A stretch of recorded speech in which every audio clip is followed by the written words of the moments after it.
महान मिंग राजवंश की वीरान सीमा पर अचानक एक इस्पात का किला प्रकट हो गया। उसके अंदर के लोग न केवल आधुनिक हथियारों का इस्तेमाल करते थे, बल्कि भाप से चलने वाली ट्रेनें और युद्धपोत भी सड़कों पर भरे हुए थे। यह सब इसलिए हुआ क्योंकि मैं समय यात्रा करके झूगांव पू बन गया, झू दी का चौथा बेटा। अपनी साधारण क्षमताओं के साथ मैं मूल रूप से एक स्थिर जीवन जीना चाहता था, लेकिन अनायास ही मैंने राष्ट्रीय समृद्धि के लिए विज्ञान और प्रौद्योगिकी प्रणाली को जागृत कर दिया।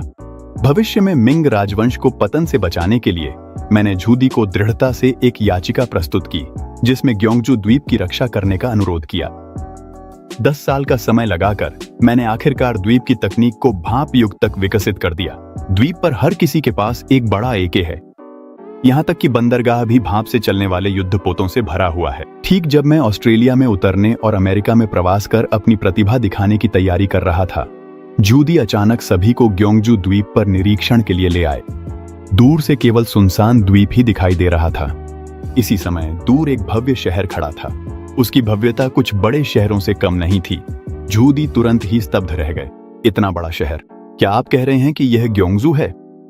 अगर आप कहते कि यह हांगझोउ है तो वह भी मान लेते। जब तक झूदी ने ग्योंगजू की जमीन पर कदम नहीं रखा, तब तक वह पूरी तरह से विश्वास नहीं कर पाए। उसने देखा कि जमीन पर एक तरह की स्लेटी मिट्टी थी, जैसी उसने पहले कभी नहीं देखी थी। वह झुका और उसने जमीन को थपथपाया। यह चट्टान की तरह कठोर थी। एक सम्राट होने के नाते उसने तुरंत इसके रणनीतिक महत्व के बारे में सोचा। अगर इसका इस्तेमाल निर्माण में किया जाए तो यह निश्चित रूप से अजेय होगा। झूदी ने प्रशंसा में आह भरी।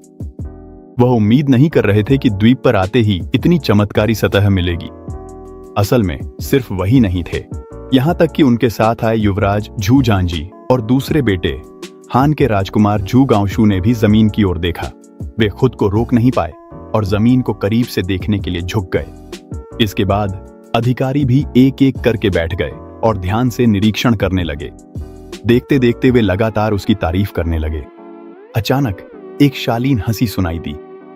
देखो उन लोगों को, सच में उन्होंने कभी दुनिया नहीं देखी है। झूदी तुरंत शर्म से लाल हो गए।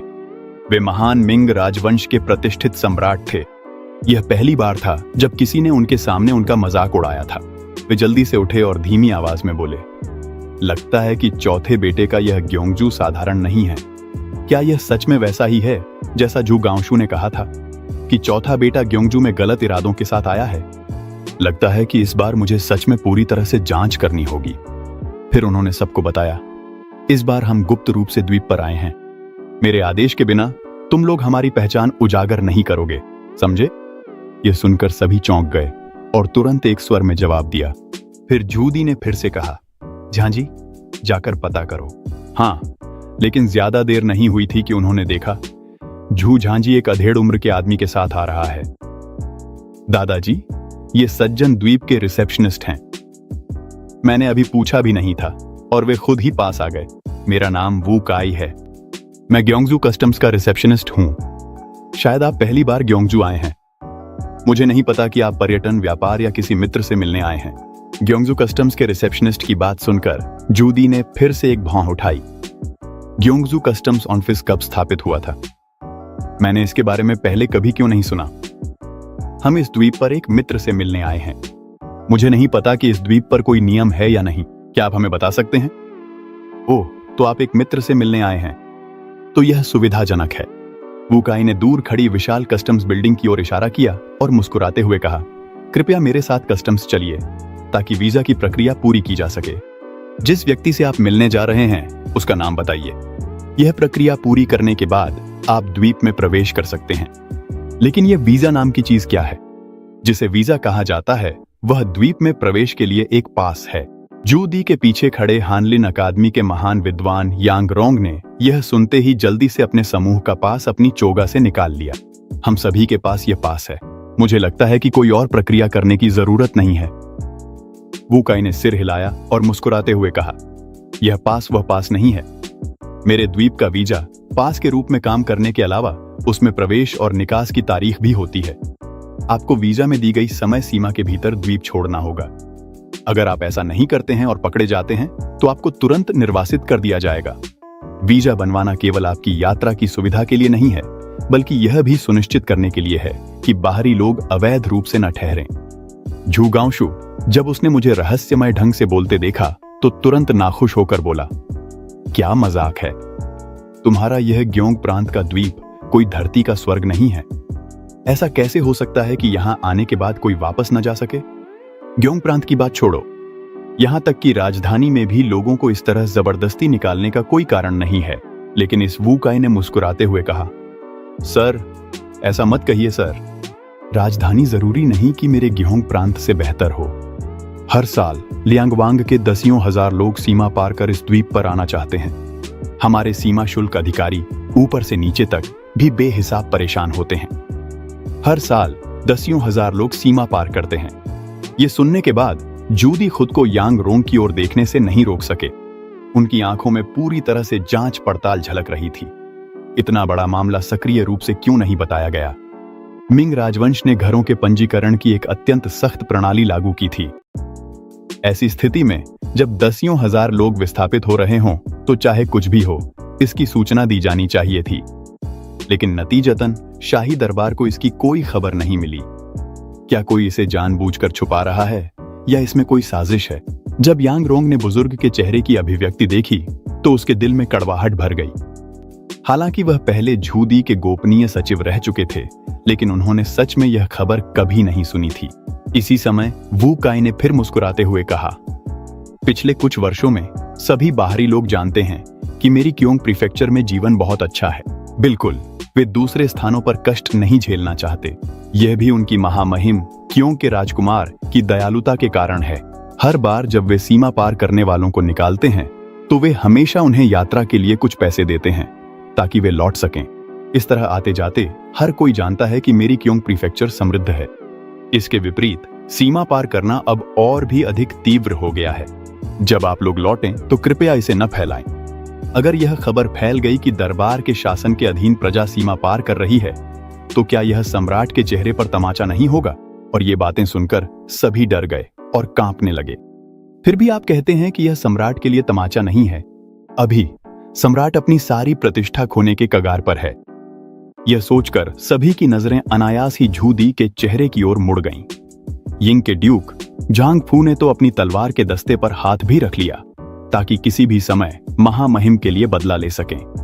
लेकिन सबकी नजरों के सामने उन्होंने देखा कि झूदी गुस्से से हंस रहे थे। उन्होंने कहा, तो क्या यह क्योंग प्रांत सचमुच धरती पर स्वर्ग है? हमें सच में इसे अच्छी तरह देखना होगा। ऐसा कहते हुए उनके दिल में पहले से ही प्रचंड क्रोध भड़क रहा था। यह क्या है कि दूसरों की जगह जाकर कष्ट नहीं उठाना चाहते?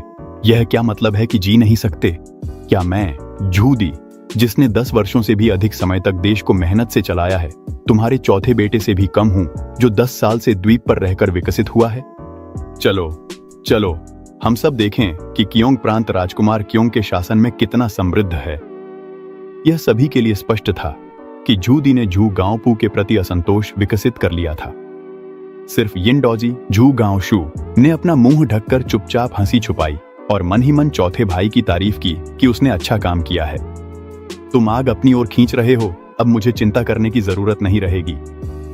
और इस तरह सभी अपने अपने विचारों में डूबे हुए क्योंग प्रांत की सीमा चौकी की ओर बढ़ते रहे। ज्यादा देर नहीं हुई थी कि वू काई सभी को सेवा खिड़की तक ले गया और उन्हें चेतावनी दी, सज्जनों, मुझे आपको एक बात याद दिलानी है। मेरे द्वीप पर आग्नेयास्त्र, चाकू और तलवारें ले जाना मना है। अगर आपके पास कोई है तो आप उसे अमानत में जमा कर सकते हैं। जैसे ही उसने यह कहा, झांग फू ने असंतोष के साथ कहा, तलवारें ले जाना मना है, और अगर कोई हत्यारे आ जाएं तो? अगर कुछ हो जाए तो क्या सबको खाली हाथ ही लड़ना होगा? लेकिन उसने बोलना अभी खत्म ही किया था कि आगे से एक व्यंग्यात्मक हंसी सुनाई दी। उसने देखा कि एक सजी धजी वेशभूषा में एक अधेड़ उम्र का आदमी मुस्कुराते हुए मुड़ा और बोला, क्या आप लोग कहीं और से आए हैं? अब भी तलवारें लेकर चलते हो? हम किस युग में जी रहे हैं? अब हत्याएं तो बंदूकों से होती हैं। इसके अलावा क्योंग प्रीफेक्चर की अपनी सुरक्षा है, यहां बहुत सुरक्षित है। क्या तुम्हें लगता है कि यह अभी भी ग्रेट मिंग का इलाका है जहां हर जगह चोर डाकू भरे पड़े हैं? क्योंग प्रीफेक्चर की सड़कों पर तलवारें ले जाना सख्त मना है। अगर सच में तलवार लेकर घुसे तो जुर्माना भरना पड़ेगा। लेकिन झूदी का ध्यान स्पष्ट रूप से इस पर नहीं था, बल्कि वह विद्वान की ओर मुस्कुराकर बोले, आपकी बातों से तो लगता है कि क्योंकि प्रीफेक्चर के लोग लोहे की चीजें इस्तेमाल नहीं करते। मध्यम आयु के उस व्यक्ति ने उनके शिष्टाचार देखकर समझाया। आजकल द्वीप पर ज्यादातर लोग स्टेनलेस स्टील के चाकू इस्तेमाल करते हैं। वो आपके तलवारों से कहीं बेहतर हैं। बाहरी लोग यहां तलवारें नहीं ला सकते। जब जूदी ने स्टेनलेस स्टील ये 3 शब्द सुने तो वह अचानक बहुत हैरान हो गए। लेकिन मैंने सुना है कि कियोंगजो की यह भूमि ली लोगों से भरी हुई है और उनका व्यवहार बहुत क्रूर है। अगर हमें ली लोगों के विद्रोह का सामना करना पड़े तो हमें अपनी रक्षा कैसे करनी चाहिए? ली लोग कियोंगजो के मूल निवासी जातीय समूह हैं। कियोंगजो के ग्रेट मिंग सरकार में विलय के बाद वे बड़ी संख्या में कियोंगजो के दक्षिण में प्रवास कर गए। लेकिन ली लोगों और हान लोगों के बीच संघर्ष हमेशा बेहद गंभीर रहा है। लगभग हर 3 साल में कोई न कोई उपद्रव होता है, चाहे सैन्य दमन हो या बातचीत। कुछ भी इस ऐतिहासिक संघर्ष को हल नहीं कर सका है। क्या 100 साल से न सुलझने वाली समस्या आपके चौथे बेटे ने हल कर दी है? मध्यम आयु के व्यक्ति ने फिर से सिर हिलाकर मना किया और मुस्कुराते हुए कहा, बुजुर्ग, मैं देखता हूं कि आप जवान नहीं हैं, लेकिन आपका ज्ञान सतही है। जूदी ने विनम्रता से सलाह मांगी। भाई, कृपया आगे बताओ। उसी समय मध्यम आयु के व्यक्ति ने फिर से कहा, अब कियोंगजो में कोई ली लोग नहीं हैं। 6 साल पहले हुए सुधार के बाद से ली जाति के लोग हमारे कियोंगजो की एक जातीयता बन गए हैं। अब सभी खुद को ली जाति के हमवतन कहते हैं। पुरानी पीढ़ी का स्वभाव निश्चित रूप से उग्र है, लेकिन नई पीढ़ी में अधिकांश लोग हान अक्षर पढ़ते हैं और हान भाषा बोलते हैं। वे एक दूसरे के साथ सौहार्दपूर्वक रहते हैं। उसी समय झांग रोंग ने रुचि दिखाई। ऐसा कहने पर क्या कियोंग के राजा इस कियोंगजो की धरती पर विदेशियों को भी शिक्षा देते हैं? अगर कहा जाए कि जूदी सैन्य और आर्थिक मामलों में रुचि रखते हैं, तो उनके जैसे विद्वान शिक्षा में रुचि रखते हैं। उनका सवाल सुनकर अधेड़ उम्र के व्यक्ति ने उत्साहित होकर कहा, मुझे इस बारे में मत बताइए। कियोंग के राजा, उनकी महामहिम की जिस बात की मैं सबसे ज्यादा प्रशंसा करता हूं, वह एक बात है। इस द्वीप पर चाहे वे ली हों या हान, सभी के साथ समान व्यवहार किया जाता है। यहां अनिवार्य शिक्षा लागू की गई है। सिर्फ एक बात अच्छी नहीं है। शिक्षा प्राप्त करने के लिए आपके पास यहां का निवास पंजीकरण होना चाहिए। जो बाहरी लोग कियोंगजो में बसना चाहते हैं, उन्हें यहां का सामाजिक सुरक्षा शुल्क देना होगा। मैंने पहले ही 5 साल तक भुगतान किया है और अभी भी मुझे 5 साल और देने हैं। लेकिन मेरे 2 बच्चे हैं, बड़ा 4 साल का है और छोटा 2 साल का है।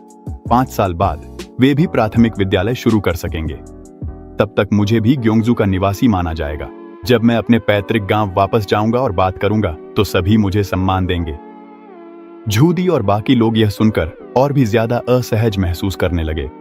यह कहना चाहिए कि मिंग राजवंश में सबसे ऊंची हैसियत वाले लोग कोई और नहीं, बल्कि राजधानी के निवासी हैं। हर जगह के अमीर व्यापारी, कौन राजधानी नहीं जाना चाहेगा?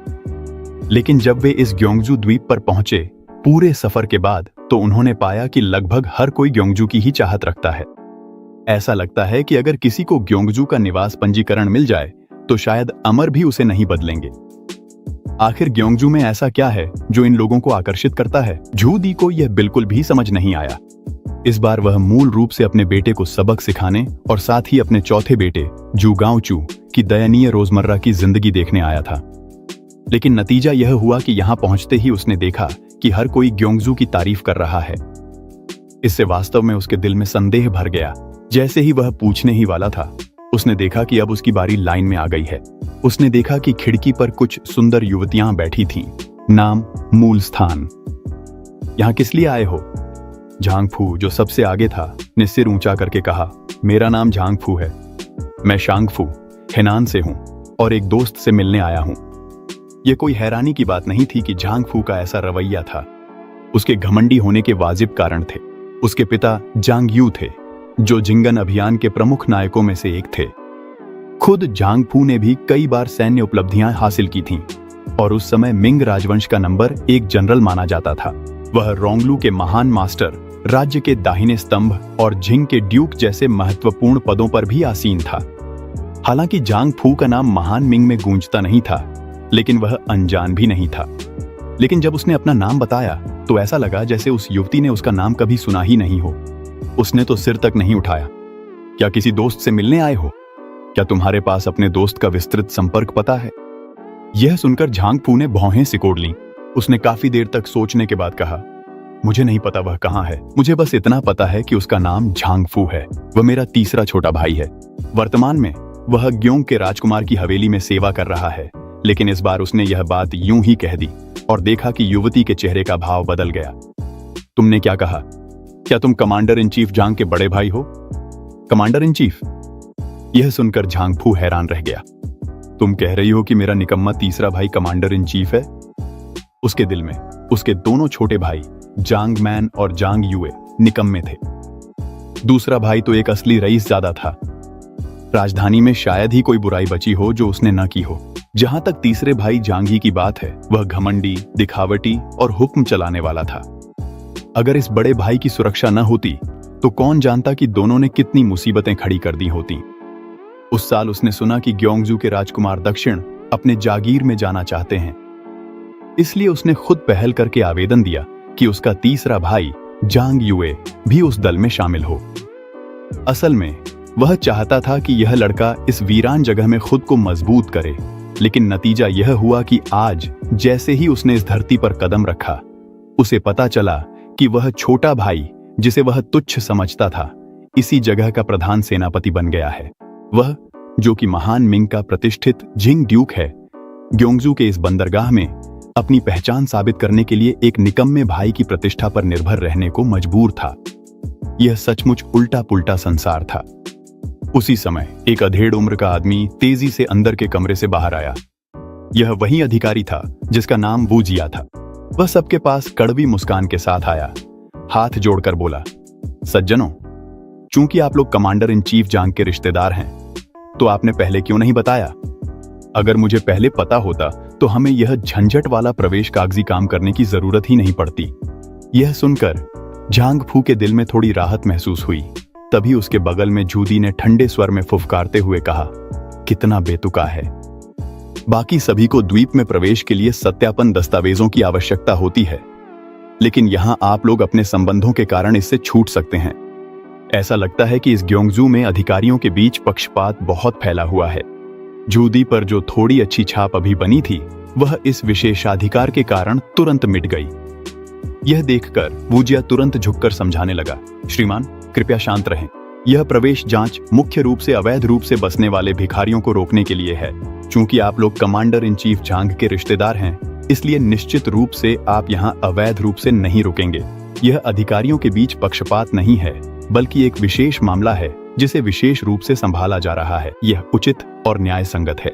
लेकिन जूदी ने अपनी आस्तीन झटक दी और मुड़ गया। स्पष्ट था कि वह उससे और बात नहीं करना चाहता था। वातावरण अचानक थोड़ा असहज हो गया।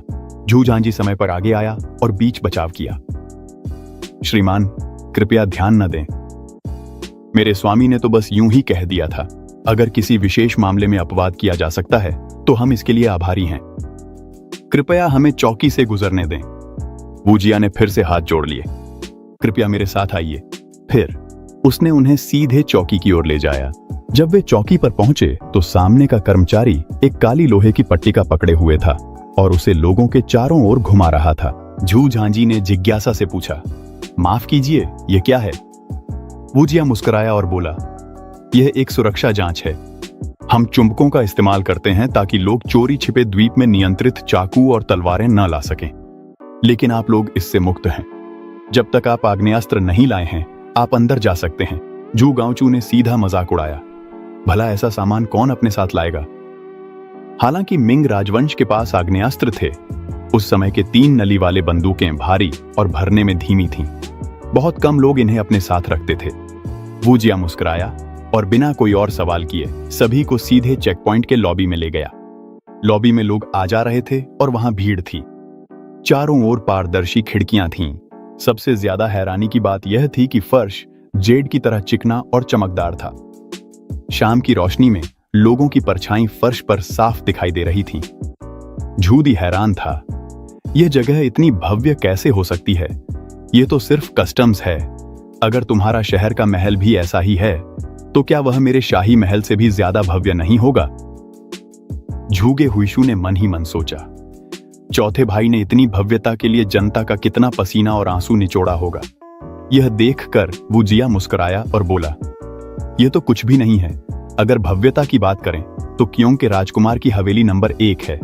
जब आप उसे देखेंगे तब जानेंगे कि स्वर्ग क्या होता है। उसी समय जूदी ने ठंडे स्वर में चिल्लाया, महामहिम, महान पूर्वज ताइजू ऑफ द ग्रेट मिंग ने बहुत कठिन जीवन जिया था। सिंहासन पर बैठने के बाद भी वे सादगी और मितव्ययिता से रहते थे। क्योंग के राजा में ऐसी कौन सी योग्यता और प्रतिभा है कि वह यहाँ इतनी भव्यता और फिजूल खर्ची के साथ रह सके। वास्तव में वह एक सच्चा पुरुष कहलाने के योग्य नहीं है। जैसे ही उसने बोलना समाप्त किया, कई ठंडी निगाहें उसकी ओर मुड़ गईं।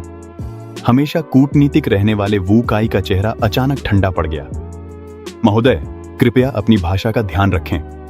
क्योंगजो में क्योंग के राजा के बारे में एक भी बुरी बात नहीं कही जा सकती। आज क्योंगजो जो कुछ भी है वह पूरी तरह से महामहिम क्योंग के राजा की वजह से है। शुरुआत में क्योंगशान काउंटी बहुत दूर दराज था। जनसंख्या 1 लाख भी नहीं थी। अब यहाँ लगभग 10 लाख लोग हैं। यही राजा थे जिन्होंने विस्थापितों को बुलाने के लिए धन खर्च किया, कार्यशालाएं बनवाईं और लोगों को बसने के लिए मार्गदर्शन किया। यह भी राजा ही थे जिन्होंने, चाहे किसी भी पृष्ठभूमि के हों, आम लोगों को पढ़ाई और प्रशिक्षण के लिए भर्ती किया। अगर क्योंग के राजा न होते तो आज हमें ये सरकारी पद कैसे मिलते? संभवतः हम बहुत पहले ही भूख से मर गए होते। क्योंगजो में किसी के बारे में बुरा बोला जा सकता है, लेकिन क्योंग के राजा के बारे में बुरा नहीं बोला जा सकता। मैं आपके द्वारा अब भी कही गई बातों को भूल जाऊंगा महोदय, लेकिन एक बार जब आप द्वीप में प्रवेश कर लें तो आपको इन्हें दोहराना नहीं चाहिए, अन्यथा आपको इसके परिणाम भुगतने होंगे। जूदी हैरान रह गया। वह सोचता था कि वुकाई एक अवसरवादी चापलूस है। उसे उम्मीद नहीं थी कि केवल चौथे भाई को डांटने पर दूसरा तुरंत अपना चेहरा बदल लेगा। क्या चौथे भाई की क्योंगजो में प्रतिष्ठा वाकई इतनी ऊंची है? दूसरी ओर झूगे हुइशु को आग में घी डालना पसंद था। उसने बार बार पूछा, अगर क्योंगजो में क्योंग के राजा का अपमान किया जाए तो क्या सरकार तुम्हें जेल में डाल देती है? वुकाई ने उसे गंभीरता से देखा। उसने एक एक शब्द कहे, अगर अधिकारियों द्वारा तुम्हें गिरफ्तार किया जाए तो वह तुम्हारी किस्मत होगी। मुझे डर है कि गिरफ्तार होने से पहले ही लोग उन्हें पीट पीट कर मार डालेंगे। याद रखो, क्योंगजो में क्योंग का राजा ही आसमान है। उसका अपमान करना अनिवार्य रूप से जनता के गुस्से को भड़का देगा। इसके बाद वुकाई मुड़कर चला गया। सभी वहीं खड़े रह गए। वुकाई के शब्द लगातार उनके कानों में गूंज रहे थे। क्योंगजो में क्योंग का राजा ही आसमान है। उसका अपमान करना अनिवार्य रूप से जनता के गुस्से को भड़का देगा।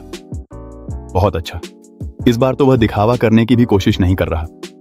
कहना कि तुम्हारा चौथा भाई बगावत नहीं करना चाहता। कौन इस बात पर विश्वास करेगा? जूदी अचानक मुड़ा और यांगरोंग से पूछा, मियां नरेन, इस मामले के बारे में तुम्हारी क्या राय है?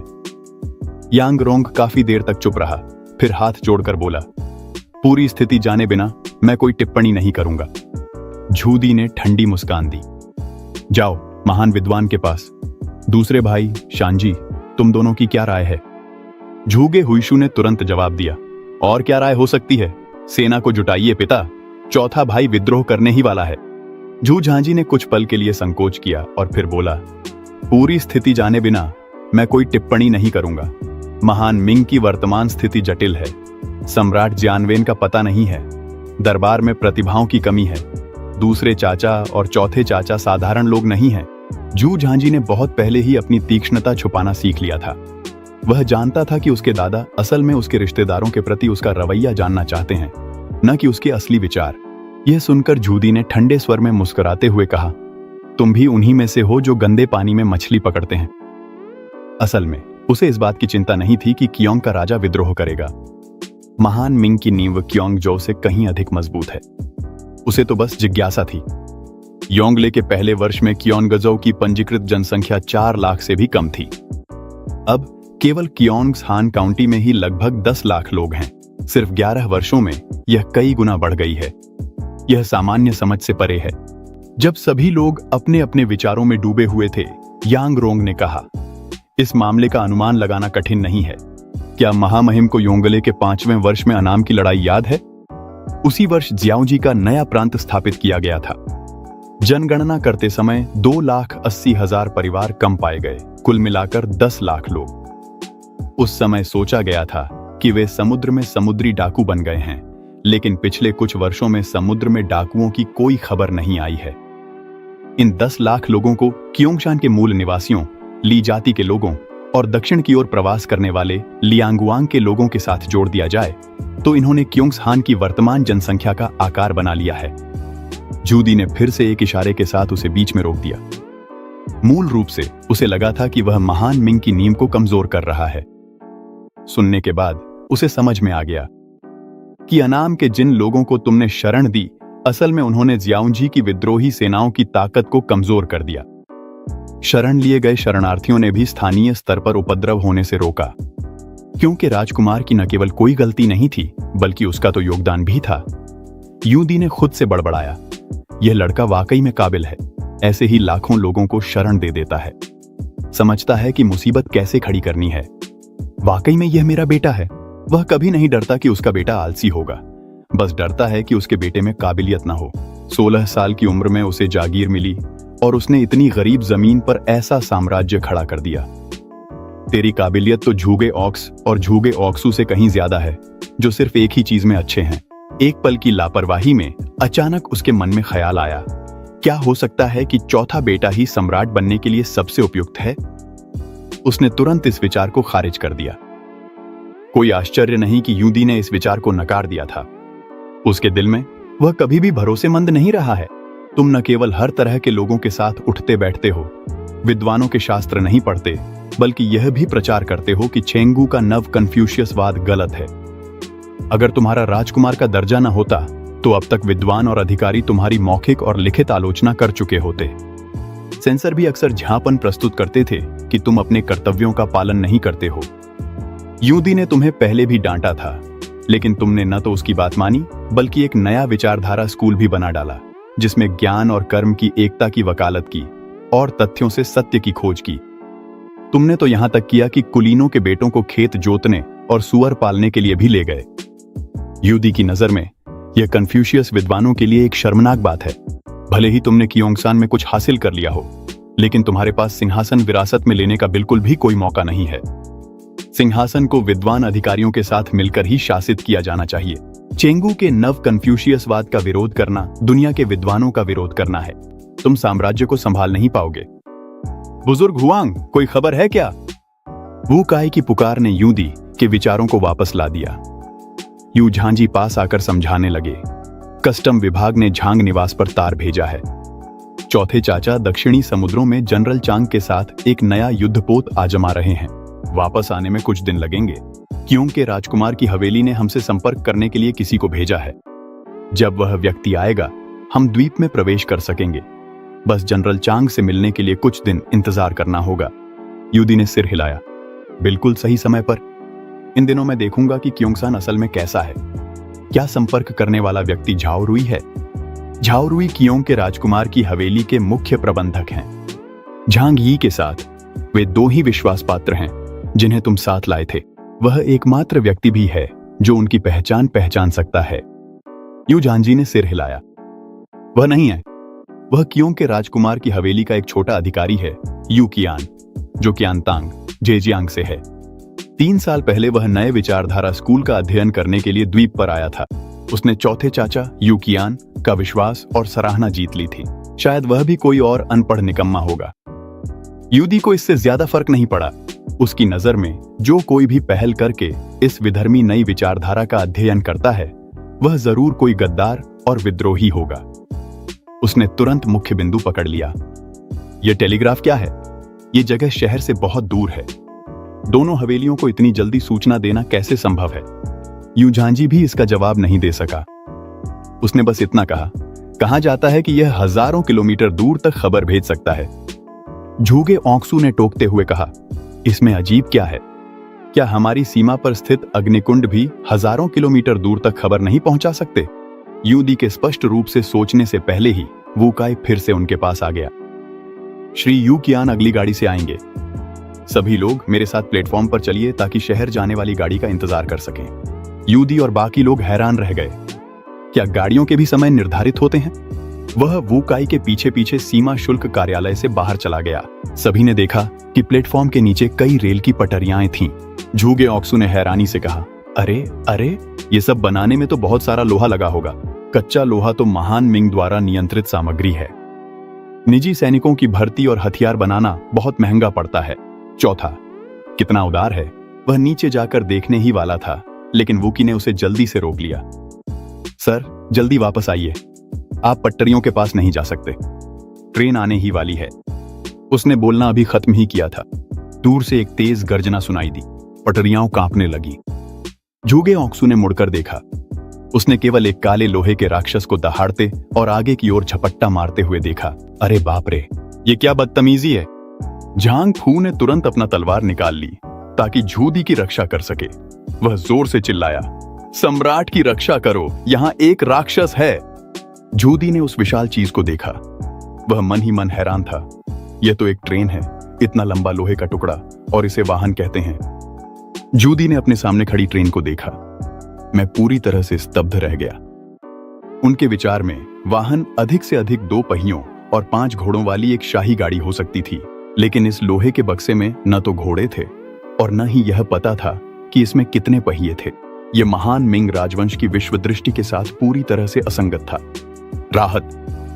दूर से आती झूगेहू की घबराहट भरी चीख ने उसके विचारों को बाधित कर दिया। उसने केवल झूगेहू को पटरियों के किनारे दौड़ते हुए देखा। झूदी ने जल्दी से झांग फू को उसे बचाने का आदेश दिया। झांग फू ने दांत भींचे और पटरियों पर कूद गया। वह झूगेहू की ओर दौड़ा। फिर उसने झूगेहू को गले लगाया और जोर से एक तरफ कूद गया। जैसे ही दोनों पटरियों से बाहर निकले, ट्रेन गरजती हुई निकल गई, जिससे सबकी नजरें रुक गईं। दूसरे ही पल झूदी यह देखकर घबरा गया। वूची ने पसीना पोंछते हुए मुस्कुराकर कहा, कुछ नहीं हुआ, जब तक पटरियों पर नहीं है तब तक कुछ नहीं होगा। इसी समय झांगरोंग कांपती आवाज में झूदी के पास आया। महाराज, इंसानी ताकत से ऐसी चीज कैसे बनाई जा सकती है? एक लोहे का विशालकाय जो खुद ब खुद चल सकता है। अगर इसे युद्ध के मैदान में इस्तेमाल किया जाए तो कोई भी सैन्य व्यवस्था, चाहे कितनी भी मजबूत क्यों ना हो, इसे रोक नहीं सकती। झूदी चुप रहा। सच्चाई उसकी आंखों के सामने थी। कोई भी बहाना उसकी बेचैनी को छुपाने जैसा होता। दादाजी, झू झांझी की पुकार सुनाई दी। झूदी ने मुड़कर देखा। उसने देखा कि एक लंबा युवक तेजी से उसकी ओर आ रहा है। उसने अभिवादन में झुककर सलाम किया। मेरा नाम झू कियान है। मैं कियोंग के राजकुमार की हवेली का जियानशी हूं। क्या आप लोग कमांडर झांग के बड़े भाई हैं? हम ही हैं। आप राजकुमार की हवेली के जियानशी हैं। आपको खुद आकर हमारा स्वागत करने की क्या जरूरत थी? झूदी ने सहजता से पूछा। झू कियान मुस्कुराए और बोले, राजकुमार ने आदेश दिया है। क्योंगजो बाहर से अलग है। बाहर के अधिकारियों को यहाँ के माहौल में ढलने में कठिनाई होती है। इसके अलावा कमांडर झांग के बड़े भाई जनरल जांग फू यिंग के ड्यूक हैं। वे बिना किसी खास वजह के यहाँ नहीं आते। निश्चित ही सम्राट ने उन्हें कोई फरमान सुनाने के लिए भेजा है, इसलिए मुझे स्वयं आकर उनका स्वागत करना चाहिए था। झूदी ने अपनी आंखें संकरी करते हुए कहा, इस द्वीप पर यिंग के ड्यूक को कोई नहीं जानता, सिर्फ तुम ही जानते हो। क्योंग का राजकुमार बहुत सतर्कता से काम करता है। झू चेन ने सिर हिलाते हुए कहा, क्योंग का राजकुमार सीधा और सम्माननीय है, उसमें कोई विद्रोही मंशा नहीं है। फिर उसे सतर्क रहने की क्या जरूरत है? मैं जनरल झांग को जानता हूँ। ऐसा इसलिए है क्योंकि क्योंगजो आने से पहले ही वह दरबार के मामलों को जानता था। इसके विपरीत राजकुमार और कमांडर झांग को यह नहीं पता था कि जनरल झांग को यिंग का ड्यूक नियुक्त किया गया है। झूदी ने मन ही मन सिर हिलाया और फिर पूछा, तुम मूल रूप से कियांतांग के हो। तुम राजधानी पढ़ाई करने क्यों नहीं गए? सम्राटीय परीक्षा देने के बाद तुम दरबार में सेवा कर सकते थे। झू चेन ने एक और सवाल के साथ जवाब दिया, क्या आप मानते हैं महोदय कि छात्रों को ज्ञान को प्राथमिकता देनी चाहिए? भविष्य अधिक महत्वपूर्ण है, झूदी ने जवाब दिया। स्वाभाविक रूप से ज्ञान सबसे ऊपर है, यही सिद्धांत है, झू चेन ने मुस्कुराते हुए कहा। हालांकि राजधानी में महान विद्वान हैं, उनके पास बहुत अधिक ज्ञान नहीं है। भले ही क्योंगो दूरस्थ है, वहां अद्वितीय प्रतिभा है, जैसे कि क्योंग का राजा। क्योंगजो को छोड़कर राजधानी जाना, पास की चीज को छोड़कर दूर की तलाश करना है। यह ज्ञान की खोज का तरीका नहीं है। झूदी खुश नहीं थे। क्या राजधानी के महान विद्वान क्योंग के राजा जितने अच्छे नहीं हैं? झू चेन के चेहरे पर उदासीन भाव था। वे बातें गलत हैं। मेरी विनम्र राय में न केवल राजधानी के महान विद्वान, बल्कि हुआशिया के हजारों वर्षों के इतिहास में भी किसी के पास क्योंग के राजा जैसा गहरा ज्ञान नहीं रहा है।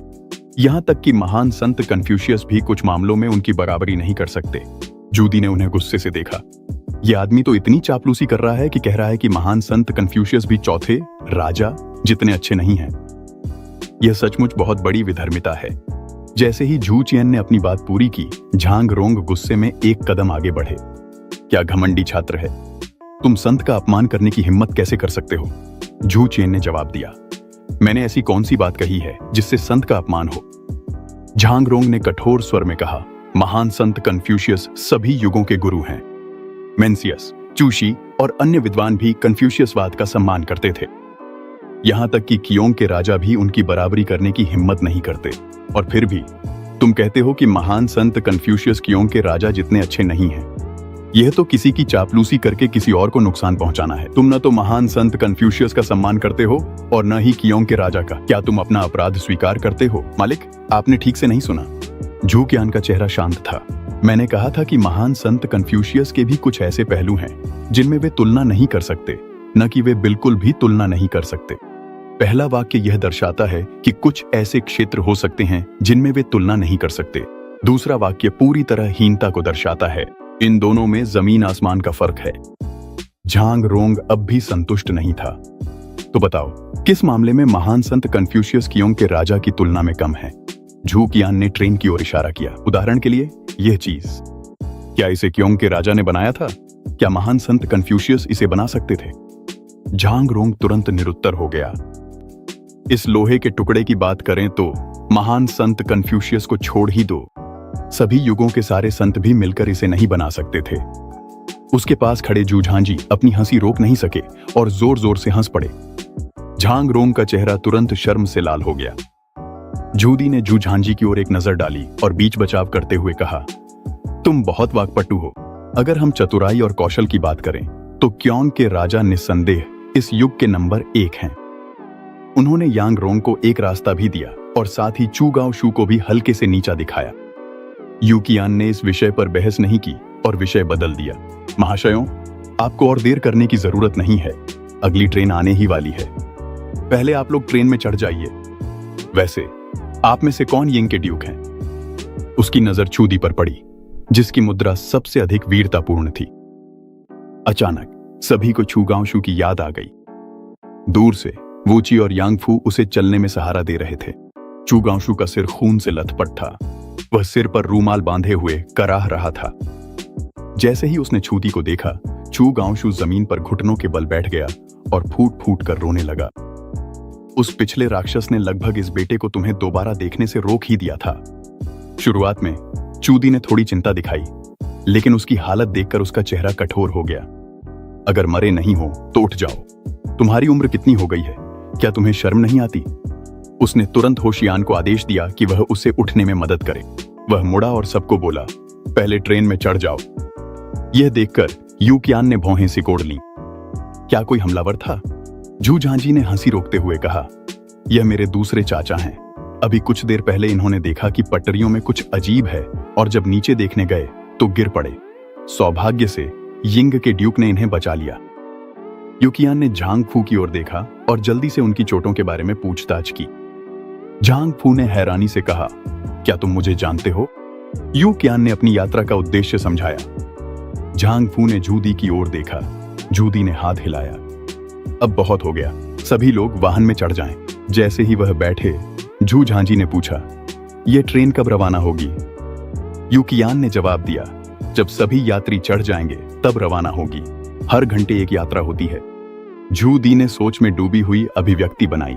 यह ट्रेन कई डिब्बों में बंटी हुई है। सभी का उपयोग लोगों को ले जाने के लिए किया जाता है। यू कियान ने समझाया, मवेशी, अनाज, कोयला भी ले जाया जा सकता है। हाल ही में पर्यटन का सीजन है, इसलिए मुख्य रूप से लोगों को ले जाया जाता है। जूदी सीधे मुद्दे पर आ गए। अगर इसे अनाज से भर दिया जाए तो यह कितना ले जा सकता है? यू कियान ने कुछ पल के लिए मन ही मन हिसाब लगाया। अगर केवल अनाज ही ले जाया जाए तो लगभग 50,000 दान। एक ही यात्रा में 50,000 दान ले जाया जा सकता है। झू झांझी इतनी हैरान हो गए कि कांप उठे। झू दी और भी ज्यादा स्तब्ध रह गए। उनके चेहरे पर अविश्वास की झलक थी। यह सचमुच किसी परिकथा जैसा है। एक घोड़ा गाड़ी केवल 2 और आधा दान अनाज ही ले जा सकती है। 50,000 दान अनाज के लिए 20,000 घोड़ा गाड़ियां, 20,000 मजदूर और 20,000 घोड़े चाहिए होंगे। अगर लंबी दूरी के परिवहन में होने वाली क्षति को भी शामिल करें तो वास्तव में 1 लाख से अधिक दान अनाज, 40,000 मजदूर और 40,000 घोड़े चाहिए होंगे। लेकिन हमारे सामने जो यह ट्रेन है वह 40,000 आदमियों की ताकत के बराबर है। जूदी ने अपना आश्चर्य दबाया और पूछना जारी रखा, अगर यह ट्रेन राशन से भर दी जाए तो यह कितना खपत करती है? यू चेन ने उत्तर दिया, यह दूरी पर निर्भर करता है। कोयले से भरा एक डिब्बा 200 मील चल सकता है। 1 मील में 500 यिन कोयला खर्च होता है। यह वाहन कोयला जलाता है। जूदी ने अपनी आंखें थोड़ी सिकोड़ लीं। वह कोयले को बहुत पहले से जानता था, यहां तक कि बचपन से ही। तुमने जिशान बेइपिंग में बिना धुएं वाला कोयला निकालने का प्रस्ताव रखा था, लेकिन उसने अपने पूर्वाग्रह के कारण उसे ठुकरा दिया। अब जब मैं सोचता हूं, अगर उस समय मैंने उसे ठुकराया न होता तो शायद महान मिंग के पास पहले ही ट्रेनें होती और उत्तर की ओर अभियान को झूगाओक्सी द्वारा धन की कमी के कारण अस्वीकार न किया गया होता। क्या सच में मैंने उस साल गलती की थी? उसके दिल में अपराध बोध था। उसका चेहरा गंभीर और अनिश्चित था। डिब्बे के बाहर की हलचल ने उसे हकीकत में लौटा दिया। आम लोग अपने परिवारों के साथ ट्रेन में चढ़ रहे थे। कुछ लोग हंस रहे थे, कुछ बातें कर रहे थे। यह दृश्य जीवन की ऊर्जा से भरा हुआ था। जूदी के होठों पर मुस्कान आ गई। देश की समृद्धि और जनता की शांति का यह दृश्य दिखाता था कि उसका चौथे बेटे के प्रति पूर्वाग्रह बहुत गहरा था। तुरंत ही एक विचार आया, अगर चौथा बेटा ट्रेन बना सकता है तो वह जूदी भी बना सकता है। महान मिंग साम्राज्य के पास विशाल भूमि और प्रचुर संसाधन हैं। ट्रेन शासन के खर्चों को कम कर सकती है, विद्रोहों को दबा सकती है और नुकसान में बचत कर सकती है। यह देश और जनता दोनों के लिए बहुत बड़ा लाभ है। उसने अपना मनोबल संभाला और यू चेन से कहा, सलाहकार यू, मैं पूछने का साहस करता हूं, इस वाहन को बनाने में कितना खर्च आएगा? यू चेन ने उत्तर दिया, लोकोमोटिव की कीमत 10 लाख टाइल से अधिक है। एक डिब्बे की कीमत 1 लाख टाइल है। 20 डिब्बों के साथ 2 लोकोमोटिव को 4 मिलियन टाइल से अधिक की आवश्यकता होगी। चाबी पटरियों में है। उस समय क्योंगझोउ में 30 मील से अधिक के पहले हिस्से की लागत प्रति मील 1,10,000 टाइल चांदी थी। अब हालांकि यह घटकर प्रति मील 60,000 टाइल रह गई है, लेकिन 600 मील से अधिक रेलवे की कुल लागत 4 करोड़ टाइल तक पहुंच जाती है। इसमें अनुसंधान और कार्यशालाओं की लागत शामिल नहीं है। जूदी और झूझांजी ने एक दूसरे की ओर देखा। उनकी आंखों में केवल कड़वाहट बची थी। ग्रेट मिंग की चांदी के व्यापार से वार्षिक आय मुश्किल से 3 मिलियन टाइल से अधिक है। यह एक लोकोमोटिव बनाने के लिए भी पर्याप्त नहीं है। यहां तक कि अगर वे साल भर का सारा अनाज और माल बेच दें तो कुल आय अधिकतम 30 मिलियन टाइल ही होगी। बिना खाए पिए वे क्योंगझोउ के स्तर का रेलवे नहीं बना सकते थे। ग्रेट मिंग की वर्तमान आर्थिक स्थिति में अपना खुद का रेलवे बनाना मूल रूप से असंभव है। ठीक उसी समय जब दादा और पोता कड़वाहट भरी मुस्कान के साथ बैठे थे, ट्रेन की सीटी बज उठी। भारी डिब्बा धीरे धीरे चलने लगा। यात्रियों ने खिड़की से समुद्री दृश्य देखना शुरू कर दिया। शूदी चिंता से भरे दिल के साथ फिर से खिड़की पर टिक गया। यह रेलवे लाइन और इसके साथ इंजन ग्रेट मिंग के 2 साल के कर के बराबर लागत में बने हैं। ट्रेन की गति दौड़ते घोड़े से कम नहीं है, लेकिन इसकी मालवाहक क्षमता 10,000 गुना अधिक है। जो मानव और भौतिक संसाधन बचाए जा सकते हैं उनकी कोई गिनती नहीं है, लेकिन निर्माण लागत ने उसे संदेह में डाल दिया। ग्रेट मिंग का खजाना इतनी बड़ी निवेश को शायद ही सहन कर सकेगा। इसके अलावा इस परियोजना के परिणाम दिखने में कई साल लग जाएंगे। दरबार में इसका विरोध निस्संदेह बहुत बड़ा होगा, और फिर भी तुमने इसे गरीब ग्योंगजू के साथ कर दिखाया। यह देखकर वह हैरान और उलझन में पड़ गया। उसकी यादों में वह युवा, उसमें इतनी दृढ़ता कैसे हो सकती थी? गौरव और संपत्ति को त्याग कर दक्षिणी सीमा पर शून्य से शुरुआत करना। अचानक उसे एहसास हुआ कि उसने अपने इस बेटे को कभी वास्तव में समझा ही नहीं था। वह अपने बेटों पर भी ऐसे अविश्वास करता था जैसे वे चोर हों, जिससे पारिवारिक मामले और भी जटिल हो जाते थे। जब उसकी अंतरात्मा उसे कचोट रही थी, उसने भारी आवाज में पूछा, चौथे भाई ग्योंग के राजा, इन वर्षों में जीवन आसान नहीं रहा होगा, है ना? यू कियान ने भावुक होकर कहा, आम लोग अफवाहें उड़ाते हैं कि ग्योंग के राजा ने कई बार खतरे का सामना किया है। जमीन पर कब्जा करते समय उसे कीड़ों और सांपों ने काटा और घायल किया। ली विद्रोह को दबाते समय वह स्वयं खतरनाक स्थानों पर गया और समुद्री डाकुओं से लड़ते हुए कई बार घायल हुआ। लेकिन हर बार वह सबसे आगे बढ़ता और कहता, प्राचीन सोंग राजवंश शाही परिवार की कमजोरी के कारण गिर गया। मिंग राजवंश की शुरुआत स्वर्ग के पुत्र की ताकत से हुई थी। अब जब स्वर्ग का पुत्र राष्ट्र के द्वारों की रक्षा कर रहा है तो हम कैसे पीछे रह सकते हैं। शूदी स्तब्ध होकर सुन रहा था। उसके होंठ हिल रहे थे लेकिन कोई शब्द नहीं निकल रहे थे। स्वर्ग का पुत्र राष्ट्र के द्वारों की रक्षा कर रहा है। 5 शब्दों ने ठीक ठीक उसके उन विचारों को व्यक्त किया जो राजधानी को बेइपिंग स्थानांतरित करने और उत्तर की ओर अभियानों के मूल उद्देश्य से जुड़े थे। वह केवल घास के मैदान की जनजातियों को हराना और उत्तरी सीमा पर लोगों की शांति की रक्षा करना चाहता था, लेकिन पूरी दरबार, चाहे वे नागरिक हों या सैन्य, उसे युद्ध प्रिय कहती थी। युवराज उसे समस्याएं पैदा करने के लिए आलोचना करता था। सिर्फ यह बेटा, जो दूर दक्षिणी सीमा पर था, उसे समझता था। उसने बहुत कुछ सहा है। शूदी ने एक लंबी सांस ली। जटिल भावनाओं के साथ और बिना कुछ कहे उसके पास खड़े शू झांगजी ने देखा कि उसके दादा ठीक नहीं हैं और वह विषय बदलने ही वाला था कि अचानक उसने खिड़की की ओर इशारा किया। अरे नहीं, वहां आग लगी है। सभी ने दूर देखा और देखा कि खेत के बीच में एक इमारत से घना धुआं निकल रहा है। शू गांवशू हैरानी से देख रहा था, जैसे कोई तमाशा देख रहा हो। शूदी ने भौहें सिकोड़ ली और यू चेन से कहा, आग को जल्दी बुझाना होगा, फसलों को जलने मत देना।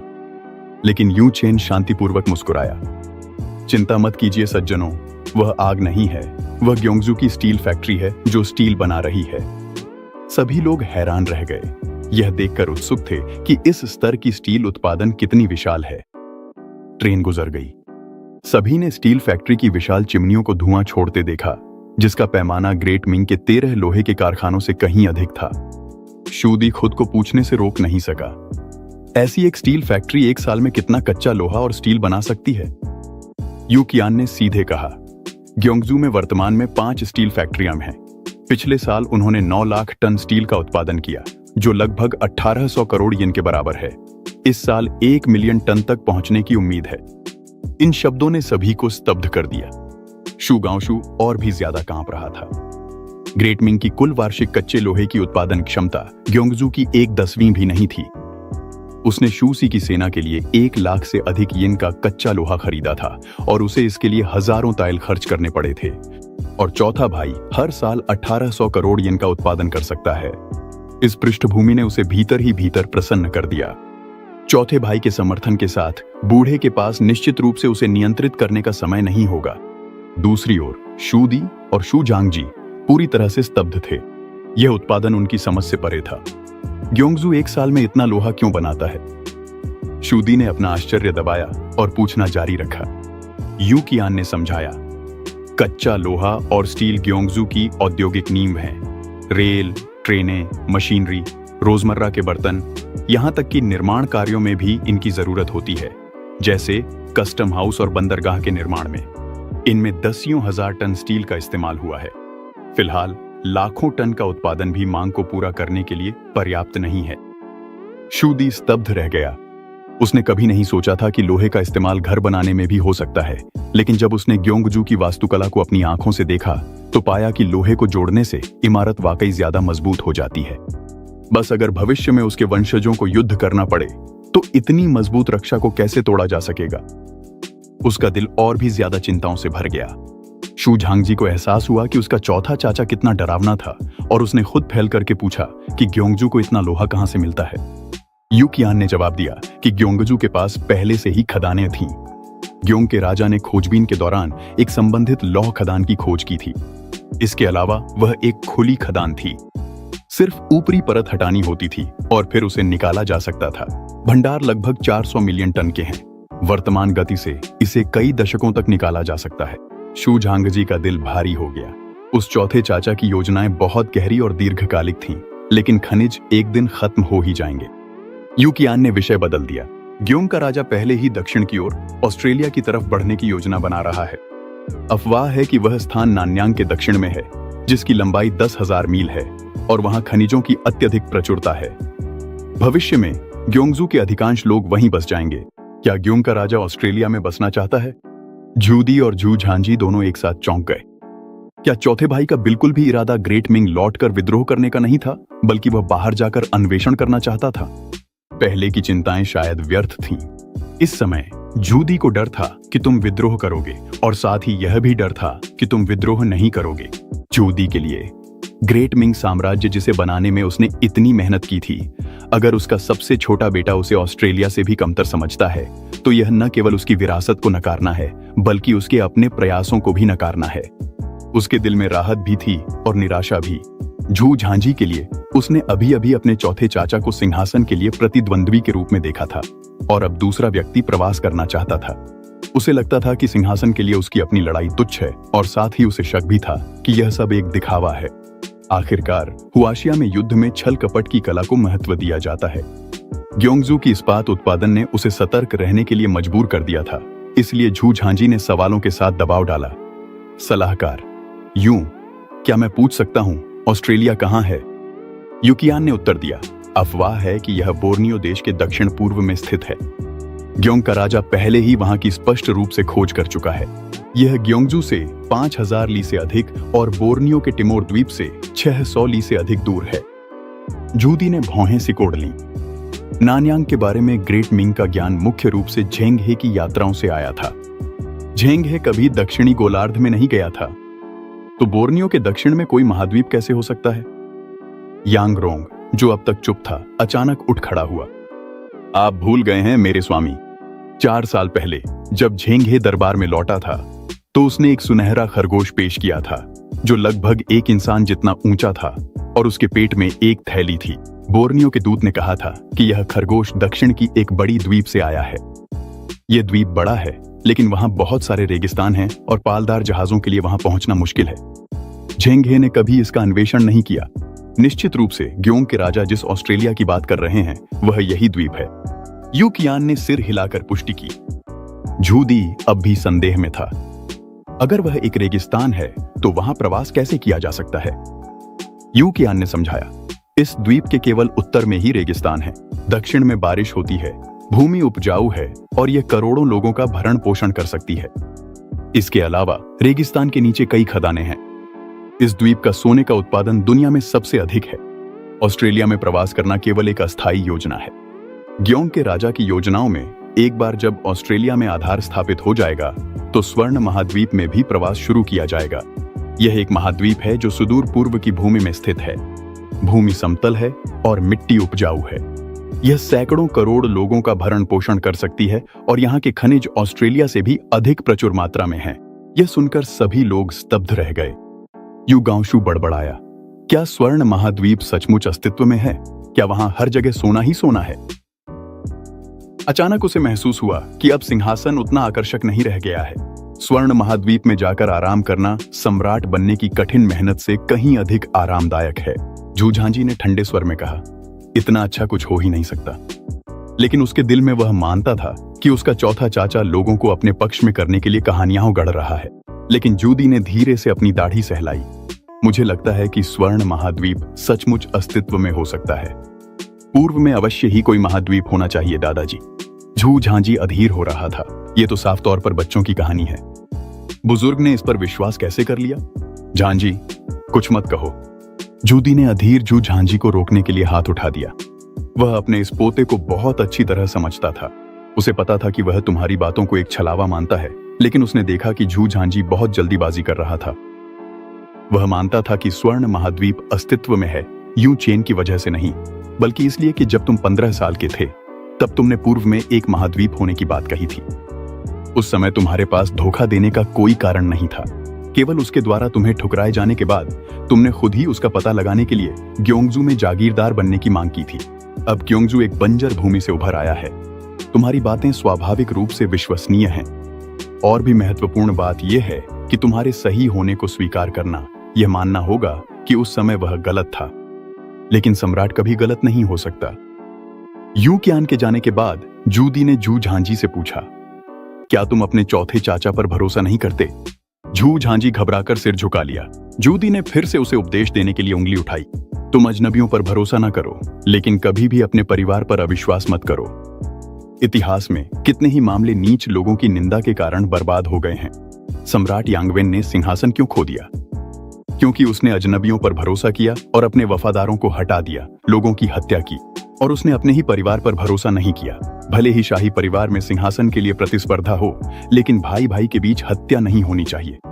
अगर वे एक दूसरे पर शक करेंगे तो जब कोई विदेशी दुश्मन आक्रमण करेगा और राजवंश गिर जाएगा तब भी तुम्हें अपने कबीले की मदद पर निर्भर रहना पड़ेगा। अगर तुम उन पर भरोसा नहीं करोगे तो भविष्य में मदद के लिए तुम किस पर निर्भर करोगे? झू झांझी ने सिर झुका लिया और अपनी गलती स्वीकार की। जूदी ने ठंडे स्वर में उसे डांटना जारी रखा। तुम केवल आधी कहानी जानते हो। ये मत सोचो कि कुछ संतुलन की रणनीतियां सीखकर तुम दुनिया को काटने की पट्टी पर रखी मछली की तरह समझ सकते हो। न तुम और न ही तुम्हारे दूसरे चाचा, तुम दोनों तुम्हारे पिता जितने सद्गुणी नहीं हो। वापस जाओ और सीखो कि कैसे महान सद्गुण सभी चीजों को संभालता है। याद रखो, एक व्यक्ति जिसके पास विश्वसनीयता नहीं है वह कुछ भी हासिल नहीं कर सकता। तुम्हारे चौथे चाचा ने ग्योंगजू में अपना साम्राज्य लाखों लोगों के विश्वास के आधार पर खड़ा किया था। दुनिया के विश्वास को केवल तुम्हारे परिवार को धोखा देने के लिए मैं कैसे तोड़ सकता हूं? अगर तुमने एक और असभ्य शब्द कहा तो जाओ और अनलेक्ट्स को 3000 बार लिखो। झू झांझी शर्म से लाल हो गया। आखिरकार उसे अपनी खुद की संकीर्णता का एहसास हुआ। उसने फिर पूछा, दादाजी, क्या सच में दुनिया में कोई ऐसा स्थान है जो सोने से भरा हो? झूदी ने उसकी ओर देखा और मुस्कुराया। चाहे वह जगह हो या ना हो, क्या हम पता नहीं लगा सकते अगर हम खोज करें? उसके दिल में एक महत्वाकांक्षा जन्म ले चुकी थी। महान मिंग की उपजाऊ जमीनें अब थक चुकी हैं। अगर सच में पूरब में कोई नया महाद्वीप है तो वह क्षेत्र विस्तार की एक शाश्वत उपलब्धि होगी जो हान और तांग राजवंशों से भी बड़ी होगी। हालांकि वह अब बूढ़ा हो चुका था, फिर भी वह अपनी बाकी जिंदगी में कुछ असाधारण करना चाहता था। जब वह यू युआनजांग से मिलेगा तब भी वह खुद को अब तक का सबसे महान सम्राट कहने पर गर्व कर सकेगा। यू कियान चाय लेकर वापस बग्गी में आया। उसने जूदी के समूह को उदास चेहरों के साथ देखा। सबको क्या हुआ है? कुछ नहीं। जूदी ने विषय बदल दिया। उसकी नजर चाय के प्याले पर पड़ी। क्या यह चाय क्योंगजो की उपज है? यू कियान मुस्कुराया और बोला, यह क्योंगजो की वुई पहाड़ी की चाय है। इसका रंग एम्बर जैसा है और इसमें दूध और शहद की खुशबू है। यह कियोंग के राजकुमार की पसंदीदा है। मेरे क्योंगजो में एक और खजाना है, बियर, जो जौ और हॉप्स से बनाई जाती है। ठंडी पीने पर यह गर्मी दूर करती है और आत्मा तक को ताजगी देती है। कितनी अजीब चीज है। युदी के मुंह में तुरंत पानी आ गया। जब हम शहर में प्रवेश करेंगे तो मुझे इसे जरूर चखना है, लेकिन पहले हमें अस्पताल जाना होगा ताकि यू गांशु की चोट का इलाज कराया जा सके। यू कियान ने पीछे की पंक्ति में बहती खून वाली चोट की ओर इशारा किया। तभी यूदी को अपने दूसरे बेटे की याद आई और वह जल्दी से उसके बारे में पूछने लगा। यू गांशु इसके विपरीत भावुक हो गया। पिता, चलिए पहले पीने चलते हैं। यूदी ने हल्की सांस ली। उसने सोचा कि भविष्य में उसे गोल्डन कॉन्टिनेंट भेजेगा ताकि वह वहां का क्षेत्र बढ़ा सके। दृढ़ मन बनाकर यूदी यू कियान की ओर मुड़ा। क्योंगजो में प्रवेश करना सच में नजरिया खोल देता है। यह सब तो सिर्फ टेलीग्राफ, घाट, निर्माण सामग्री और ऐसी ही चीजें हैं। मैं अभी भी यू कियान से एक स्पष्टीकरण चाहता हूं। इस टेलीग्राफ के बारे में बात करना वाकई डरावना है। यू कियान ने सीधे कहा, पृथ्वी एक बड़ा गोला है जिसके चुंबकीय ध्रुव हैं। चुंबकत्व से बिजली उत्पन्न होती है, गर्मी बिजली में बदल जाती है। टेलीग्राफ सूचना भेजने के लिए विद्युत धारा पर आधारित है। वर्तमान में क्योंगजो में 60 से अधिक टेलीग्राफ हैं जो पूरे क्षेत्र को कवर करते हैं। कस्टम विभाग ने पहले ही मुझे इसके माध्यम से आपकी आगमन की सूचना दे दी थी। वर्तमान में यह 100 या 200 मील की दूरी तक संदेश भेज सकता है। कुछ ही वर्षों में 1000 मील तक संदेश भेजना संभव हो जाएगा। इन शब्दों ने सभी को हैरानी से एक दूसरे की ओर देखने पर मजबूर कर दिया। यूदी और भी ज्यादा हैरान था। क्योंगजो की तकनीक ग्रेट मिंग की तुलना में कहीं अधिक उन्नत है। उसने चुपचाप एक निर्णय लिया। वापस जाकर वह अधिकारियों को दक्षिण भेजेगा ताकि वे यह तकनीक सीख सकें। वह ग्रेट मिंग की सारी शक्ति को एकत्रित करेगा ताकि वह तकनीकी रूप से बराबरी कर सके। आखिर वह महान सम्राट योंगले अपने चौथे बेटे जितना अच्छा क्यों नहीं हो सकता? महाशयों, यह क्योंगसान रेलवे स्टेशन है। आइए, हम पहले ही क्योंगसान शहर में प्रवेश कर चुके हैं। जैसे ही ट्रेन रुकी, यू कियान रास्ता दिखाने के लिए उठ खड़ा हुआ, लेकिन यूदी और उसके बेटे थोड़े स्तब्ध थे। अभी भी ट्रेन में देखी गई चीजों में डूबे हुए थे। टेलीग्राफ, सीमेंट की फैक्ट्रियां, स्क्रू की फैक्ट्रियां, भाप की मशीनें। रास्ते में यू कियान ने जो नई नई बातें समझाईं, उन्होंने उनकी सृष्टि की धारणा को पूरी तरह बदल दिया था, खासकर ट्रेन ने। यह सिर्फ पानी उबालकर भाप बनाने जितना आसान नहीं है। सिर्फ सीलिंग के लिए इस्तेमाल होने वाला रबर भी गोल्डन कॉन्टिनेंट से मंगवाना पड़ा था। इसे प्राप्त करने के लिए कियोंगजो में 6 साल तक खेती करनी पड़ी थी। बियरिंग्स और गियर्स जैसे पुर्जों के लिए अनगिनत प्रारंभिक तकनीकों का समर्थन जरूरी था। उन्हें और भी ज्यादा हैरानी इस बात की थी कि इस सब की शुरुआत तुमसे हुई थी। डिजाइन के सारे नक्शे तुमने ही बनाए थे, मशीनें भी तुमने ही लोहारों का नेतृत्व करते हुए बनवाई थीं, मूलभूत सिद्धांत भी तुमने ही निकाले थे। कियोंगजो में अब लोग तुम्हें स्वर्ग से भेजा गया संत मानते हैं। वहां असहमति का एक शब्द भी बर्दाश्त नहीं किया जाता। चौथा बेटा पहले सिर्फ कन्फ्यूशियसवाद ही पढ़ता था। उसके पास ऐसी क्षमताएं कैसे हो सकती हैं? जितना ज्यादा यूदी सोचता गया उतना ही उसे शक होता गया। ट्रेन से उतरने के बाद उसने यू गांशु को रोक लिया। क्या उस समय तुम्हें उसमें कुछ असामान्य नजर आया था? यू गांशु ने बेचैनी में अपना सिर पकड़ लिया। मैं तो सारा वक्त सैन्य छावनी में ही रहता था। मैं उसके साथ ज्यादा समय नहीं बिताता था। मुझे बस इतना याद है कि जब मैं उसे घुड़सवारी सिखा रहा था तो उसने कहा था कि उसने अपनी पिछली जिंदगी की बुद्धि विरासत में पाई है। मुझे लगा था कि वह बकवास कर रहा है। अब लगता है कि यह सच में मुमकिन है। यूदी ने 2 शब्द बुदबुदाए, पिछली बुद्धि। उसने एक सुनहरी गोली निकाली और उसे निगल लिया।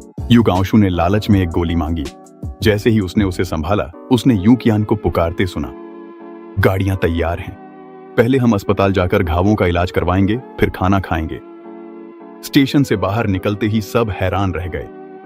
4 या 5 मंजिलों वाली इमारतें क्रमबद्ध तरीके से सजी हुई थीं। सीमेंट की सड़क पर ट्रैफिक पानी की तरह बह रहा था। लोगों की भीड़-भाड़ के बावजूद कहीं भी गंदगी नहीं थी। यह समृद्धि का एक ऐसा दृश्य था जैसा पहले कभी नहीं देखा गया था। यूदी ने आह भरी कि दक्षिणी प्रदेशों में ऐसी समृद्धि हो। यूचेन ने समझाया, यह नया शहर है। पुरानी जगह अब भी एक छोटे से काउंटी जैसी ही है। फिर वह शूदी के साथ बग्घी में चढ़ गई। बग्घी के अंदर शूदी ने खिड़की के बाहर एक लड़की के चोंगसम को देखा और भौहें सिकोड़ लीं। एक लड़की का अपनी टांगें दिखाना कैसी शिष्टता है। यूचेन मुस्कुराई और बोली, कियोंगजो में साल भर गर्मी रहती है। कियोंग के राजा ने इस चोंगसम को स्थापित किया था। यह पहले की छाती दिखाने की प्रथा से कहीं अधिक शालीन है। तभी शूदी ने सिर हिलाया, लेकिन उसकी ध्यान फिर से शू गांशु की हैरानी भरी चीख पर चला गया। सड़क के किनारे एक लड़की चोंगसम पहने खड़ी थी। उसकी टांगें एक पारदर्शी कपड़े में लिपटी थीं, जिससे उसकी पतली काया और भी उभर रही थी। सलाहकार, ये उसकी टांगों पर क्या है? शू गांशु की नजरें टिकी हुई थीं। ये इस साल की नई रेशमी जुराबें हैं। कियोंगजो की सभी महिलाओं को इन्हें पहनना पसंद है। जैसे ही यू चेन ने बोलना खत्म किया, उसने देखा कि शू गांशु की नजरें और भी ज्यादा टिकी हुई थीं। भीड़-भाड़ वाली सड़कों पर यातायात चल रहा था। शूदी की नजरें दोनों ओर की दुकानों की ओर आकर्षित हो गईं। कियोंगजो की दुकानें दामिंग की दुकानों जैसी नहीं हैं, जिनकी बड़ी-बड़ी प्रवेश द्वार होते हैं। यहाँ बस एक छोटी सी दरवाजा छोड़ा जाता है। दरवाजे के पास एक पारदर्शी शोकेस रखा गया है। ये कांच कियोंगजो की औद्योगिक नींव है। उसी साल उसने कांच और हस्तशिल्प बेचकर अपनी पहचान बनाई थी। यू चेन ने समय रहते समझाया, दामिंग में एक बड़ा कांच का टुकड़ा 100 ताइल का आता है। यहां सिर्फ 10 ताइल में मिल जाता है। सूदी का दिल भारी हो गया।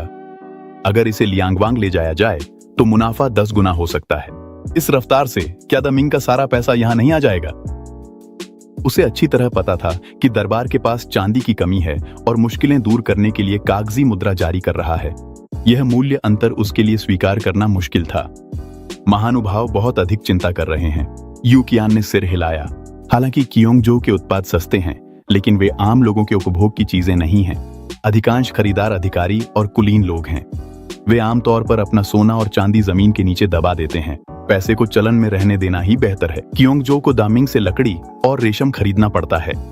आखिरकार पैसा फिर से वापस आ जाएगा। यह लोगों को आय अर्जित करने में भी मदद कर सकता है और दरबार व्यापारिक कर वसूलता है। सूजीजी ने ठीक समय पर जोड़ा, दादा, पिछले कुछ वर्षों में लियांगवांग में कर वास्तव में काफी बढ़ गए हैं। उसी समय यू कियान ने खिड़की की ओर इशारा करते हुए कहा, हम अस्पताल पहुंच गए हैं, कृपया वाहन से उतर जाएं। सूदी ने सिर उठाया। उसने देखा कि कियोंगजो के N0 एक अस्पताल के साइनबोर्ड के नीचे एक ऐसी इमारत थी जिसकी भव्यता शाही चिकित्सा अकादमी से कहीं अधिक थी। यह क्लिनिक इतनी भव्यता से क्यों बनाई गई है? यू कियान ने समझाया, कियोंगजो के लाखों निवासियों की बीमारियों का निदान और इलाज सभी को अस्पताल में ही कराना पड़ता है। यहाँ 4 अस्पताल हैं, दर्जनों क्लिनिक हैं और फिर भी यह पर्याप्त नहीं है। लोग केवल इसकी छोटी जगह की शिकायत करते हैं, इसकी भव्यता की नहीं। सूदी को अचानक समझ आ गया, असल में वह इसकी तुलना डामिंग की क्लिनिकों के पैमाने से कर रहा था, यह जाने बिना कि कियोंगजो के अस्पताल पूरी आबादी की सेवा करते हैं। जब वह सोच रहा था कि क्या लोग इसे वहन कर सकते हैं, उसी समय सू गांवसू यूकियान के पास आया और फुसफुसाकर बोला, सलाहकार यूं, वह रेशमी मोजे कहाँ बिकते हैं? मैं अपनी पत्नी के लिए कुछ जोड़े खरीदना चाहता हूँ। यूकियान हैरान रह गया, फिर मुस्कुराकर बोला, वे हर जगह सड़क पर बिकते हैं। आपकी चोट का इलाज करना ज्यादा जरूरी है। वह अभी बोल ही रहा था कि बाहर से एक जोरदार चीख सुनाई दी, रास्ता छोड़ो, कुछ गंभीर हो गया है। कई लोग स्ट्रेचर लेकर दौड़ते हुए आए। स्ट्रेचर पर लेटे आदमी के शरीर में एक लोहे की छड़ आर पार हो गई थी। सूदी ने भौहें सिकोड़ लीं। ऐसी चोट के साथ बेहतर होगा कि उसे शांति से आराम करने दिया जाए, उसे और तकलीफ देने की जरूरत नहीं है। आसपास के लोग तुरंत उसकी ओर देखने लगे। यूकियान जल्दी से उसके कान में फुसफुसाया, मालिक, इतनी आसानी से कुछ मत कहिए। ऐसी चोट को कियोंगजो में अब भी बचाया जा सकता है। मानव जीवन सबसे महत्वपूर्ण है, ये कोई मजाक की बात नहीं है। क्या ऐसी चोट भी बचाई जा सकती है? सूदी की भौहें तुरंत ऊपर उठ गईं।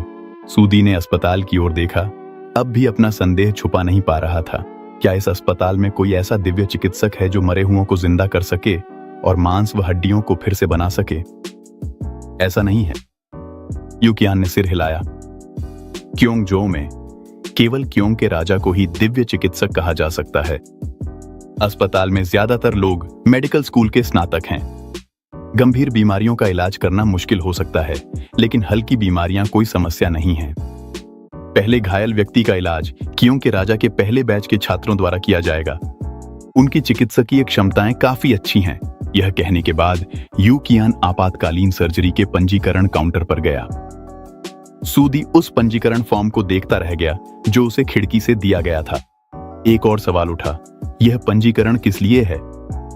यह नाम दर्ज करने और परामर्श के लिए कतार को सुविधाजनक बनाने के लिए है। इसमें लागत भी शामिल है।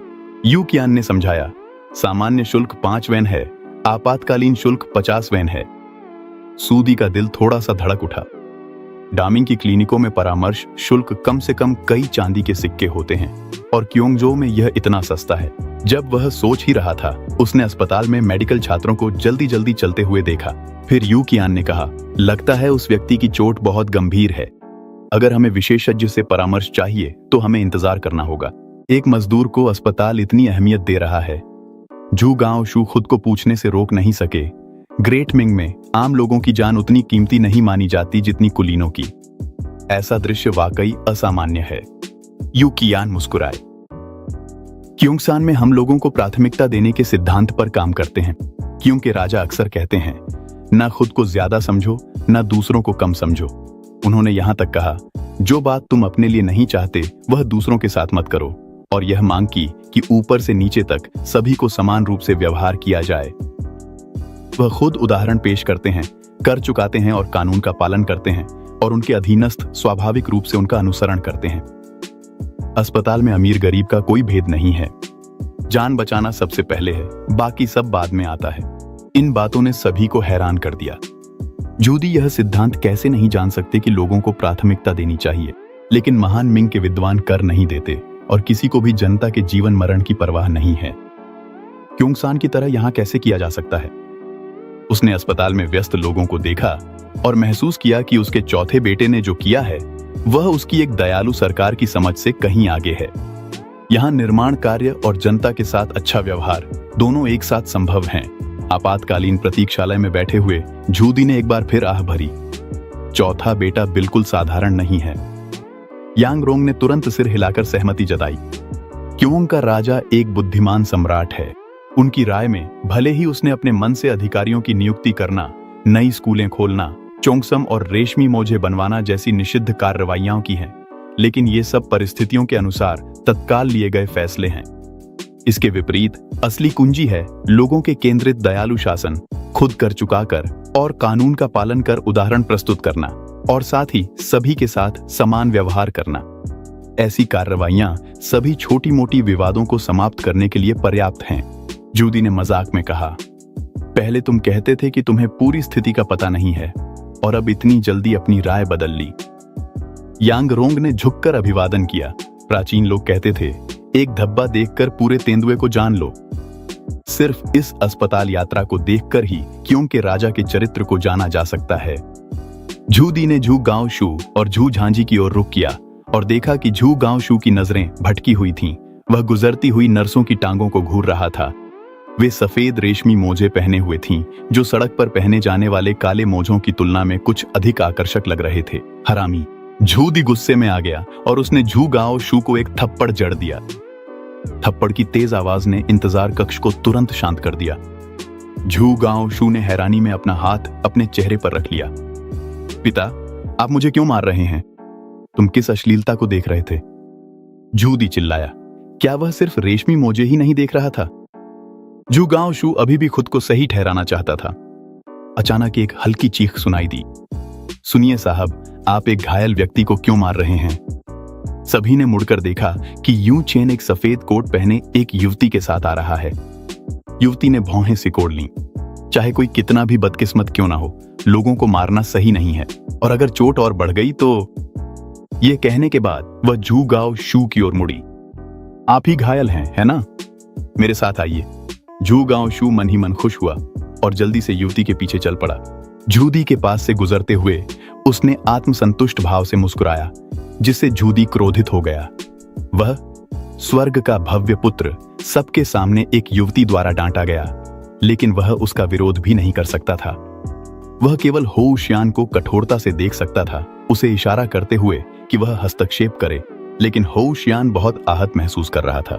पहले तो सम्राट ने ही उसे बोलने नहीं दिया था, अब वह कैसे आगे बढ़ने की हिम्मत करता? झू दी ने अपना गुस्सा दबाया और यू चेन से पूछा, यह युवती कौन है? यू चेन ने समझाया, इनका नाम जियांग वांजुन है। यह चांगजो प्रांत की है। यह संस्थान में ड्यूटी पर तैनात विशेषज्ञ है। यह क्योंगजो की पहली चिकित्सा बैच की सबसे बेहतरीन छात्रा भी है। जूली अब भी संदेह में है। यह बहुत बड़ी नहीं है। क्या यह सच में मेरे बेटे का इलाज कर सकती है? चिंता मत कीजिए हुजूर, यह जन्मजात प्रतिभाशाली है। यह कियोंग के राजा के दक्षिण जाने के बाद सबसे पहले साथ जाने वालों में से एक है। इसकी चिकित्सकीय क्षमताएं असाधारण हैं। यह छोटी सी सर्जरी कोई समस्या नहीं होगी। जूली स्तब्ध है। उसे याद आता है जब चौथा भाई दक्षिण गया था, मैंने उसके साथ चांगजो के एक शाही चिकित्सक जियांग फू को भेजा था। क्या ऐसा हो सकता है कि यह जियांग वांजुन जियांग फू की बेटी है? मैंने यह भी सुना है कि यह चौथे भाई की प्रिय शिष्या है। वह तुरंत उठ जाता है। चलो चलकर एक नजर डालते हैं। जब सभी लोग यू कियान के साथ क्लिनिक में पहुंचते हैं, जियांग वांजुन जू की चोट का निरीक्षण कर रही होती है। ये तुम्हें कैसे लगी? झू गांव शू सामने खड़ी सुंदर और पीली जियांग वांजुन को एकटक देखता है।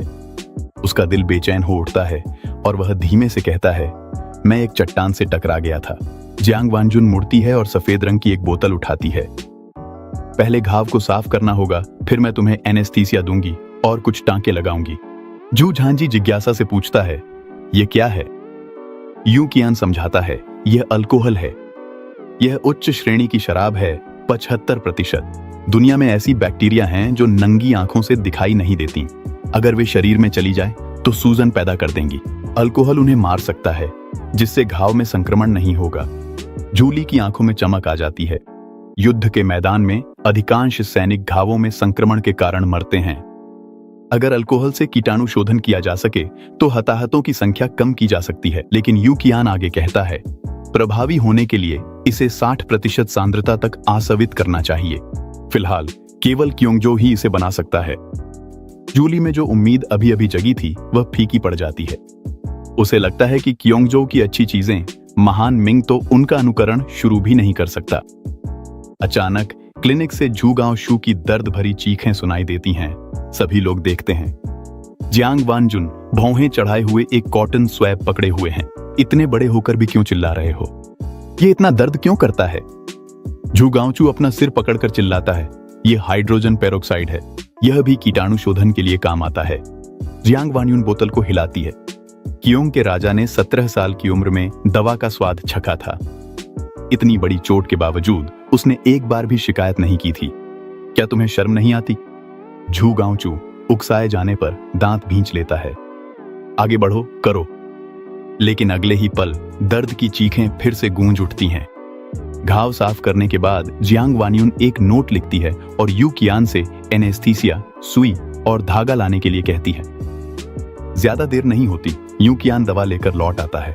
जियांग वानयुन कुशलता से दवा तैयार करती है और कांच की सिरिंज से झू गांवचू को इंजेक्शन लगाती है। यह देखकर जूली जल्दी से पूछता है, तुम क्या कर रही हो? यह एनेस्थीसिया है। यह किसी व्यक्ति की संवेदनशीलता को आंशिक रूप से खत्म कर सकता है। सर्जरी के दौरान अब दर्द नहीं होगा।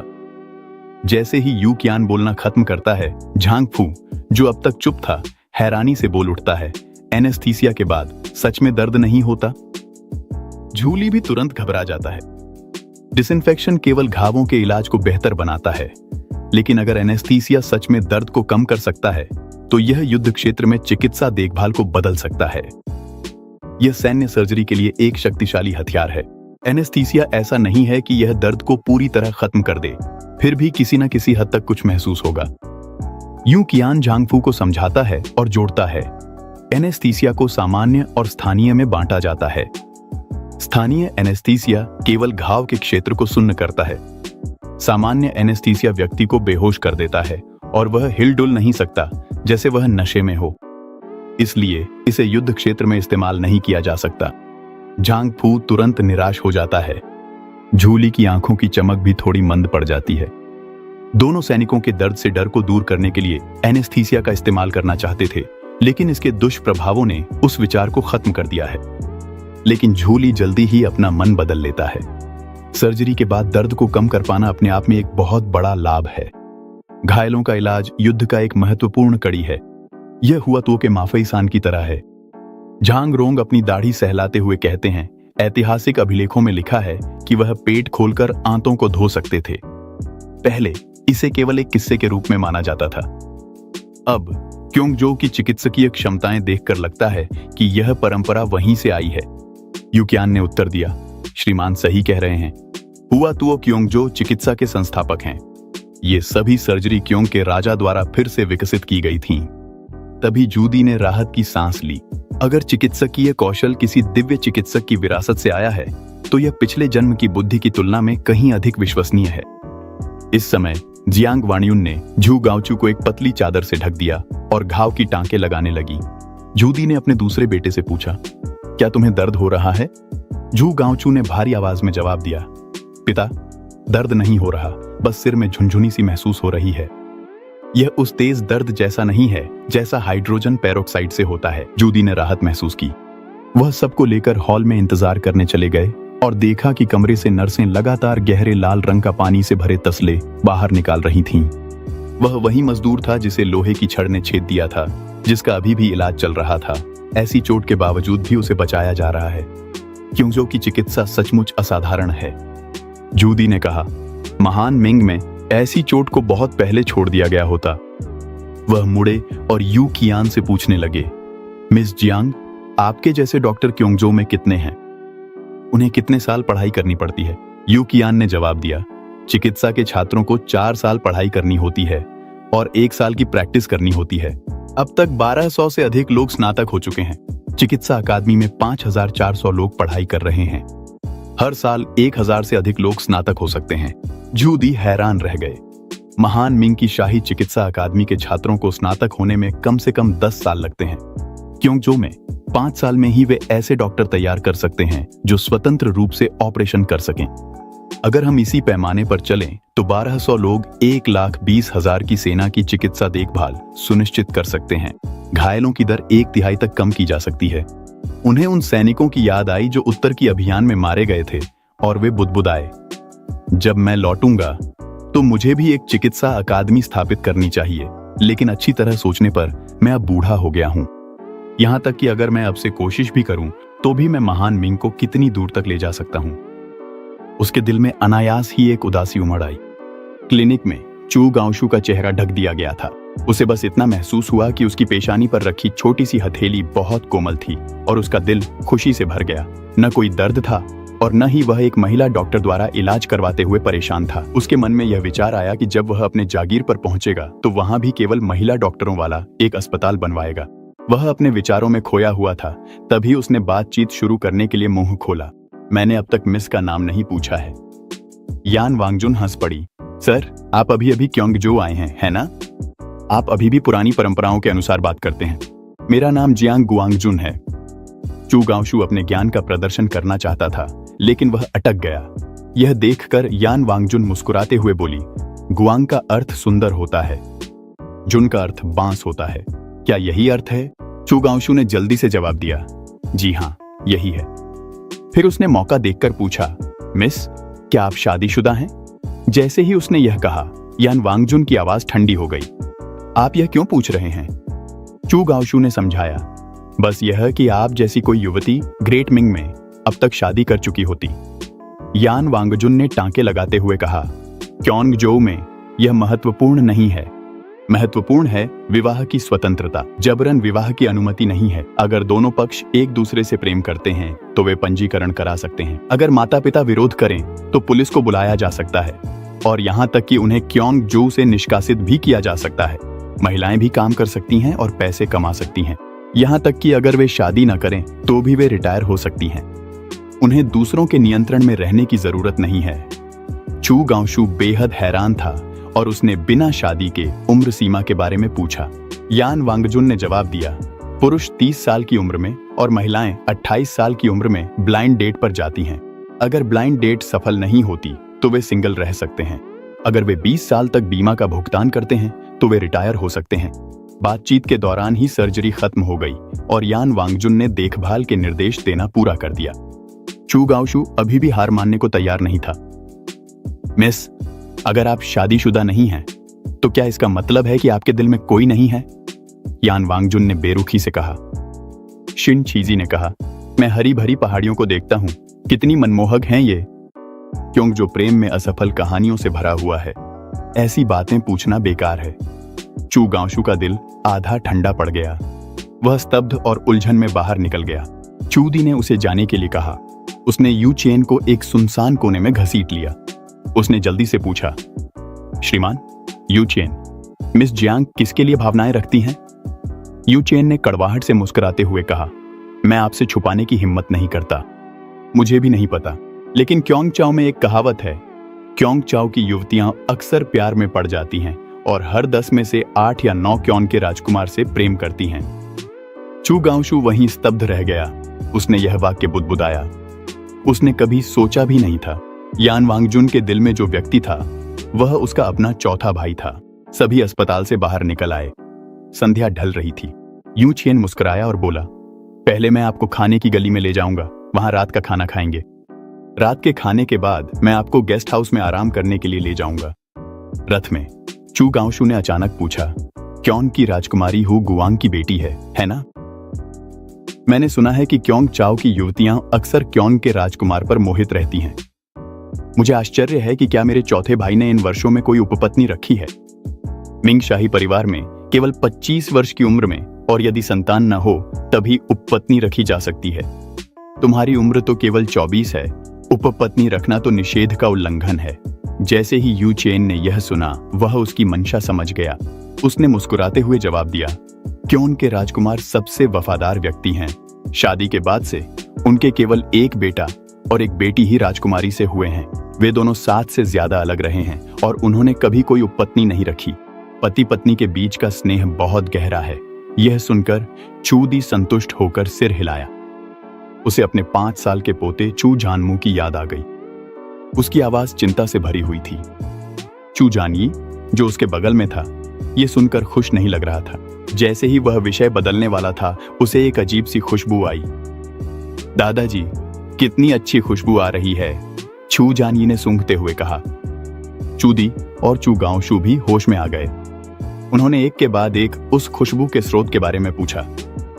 यह शोरबे की खुशबू है, यू चेन ने समझाया। यह खुशबू मिर्च से आ रही है। यह एक पौधा है जो दूसरे महाद्वीप से आया है। इसका तीखा स्वाद क्योंगचाओ की नमी को संतुलित कर सकता है। क्योंग के राजकुमार को इसे खाना पसंद है और लोगों ने भी उसकी नकल की है। अब यह क्योंगचाओ की एक खासियत बन गई है। चूदी यह सुनकर उत्साहित हो गया। उसने तुरंत गाड़ी रोकने का आदेश दिया।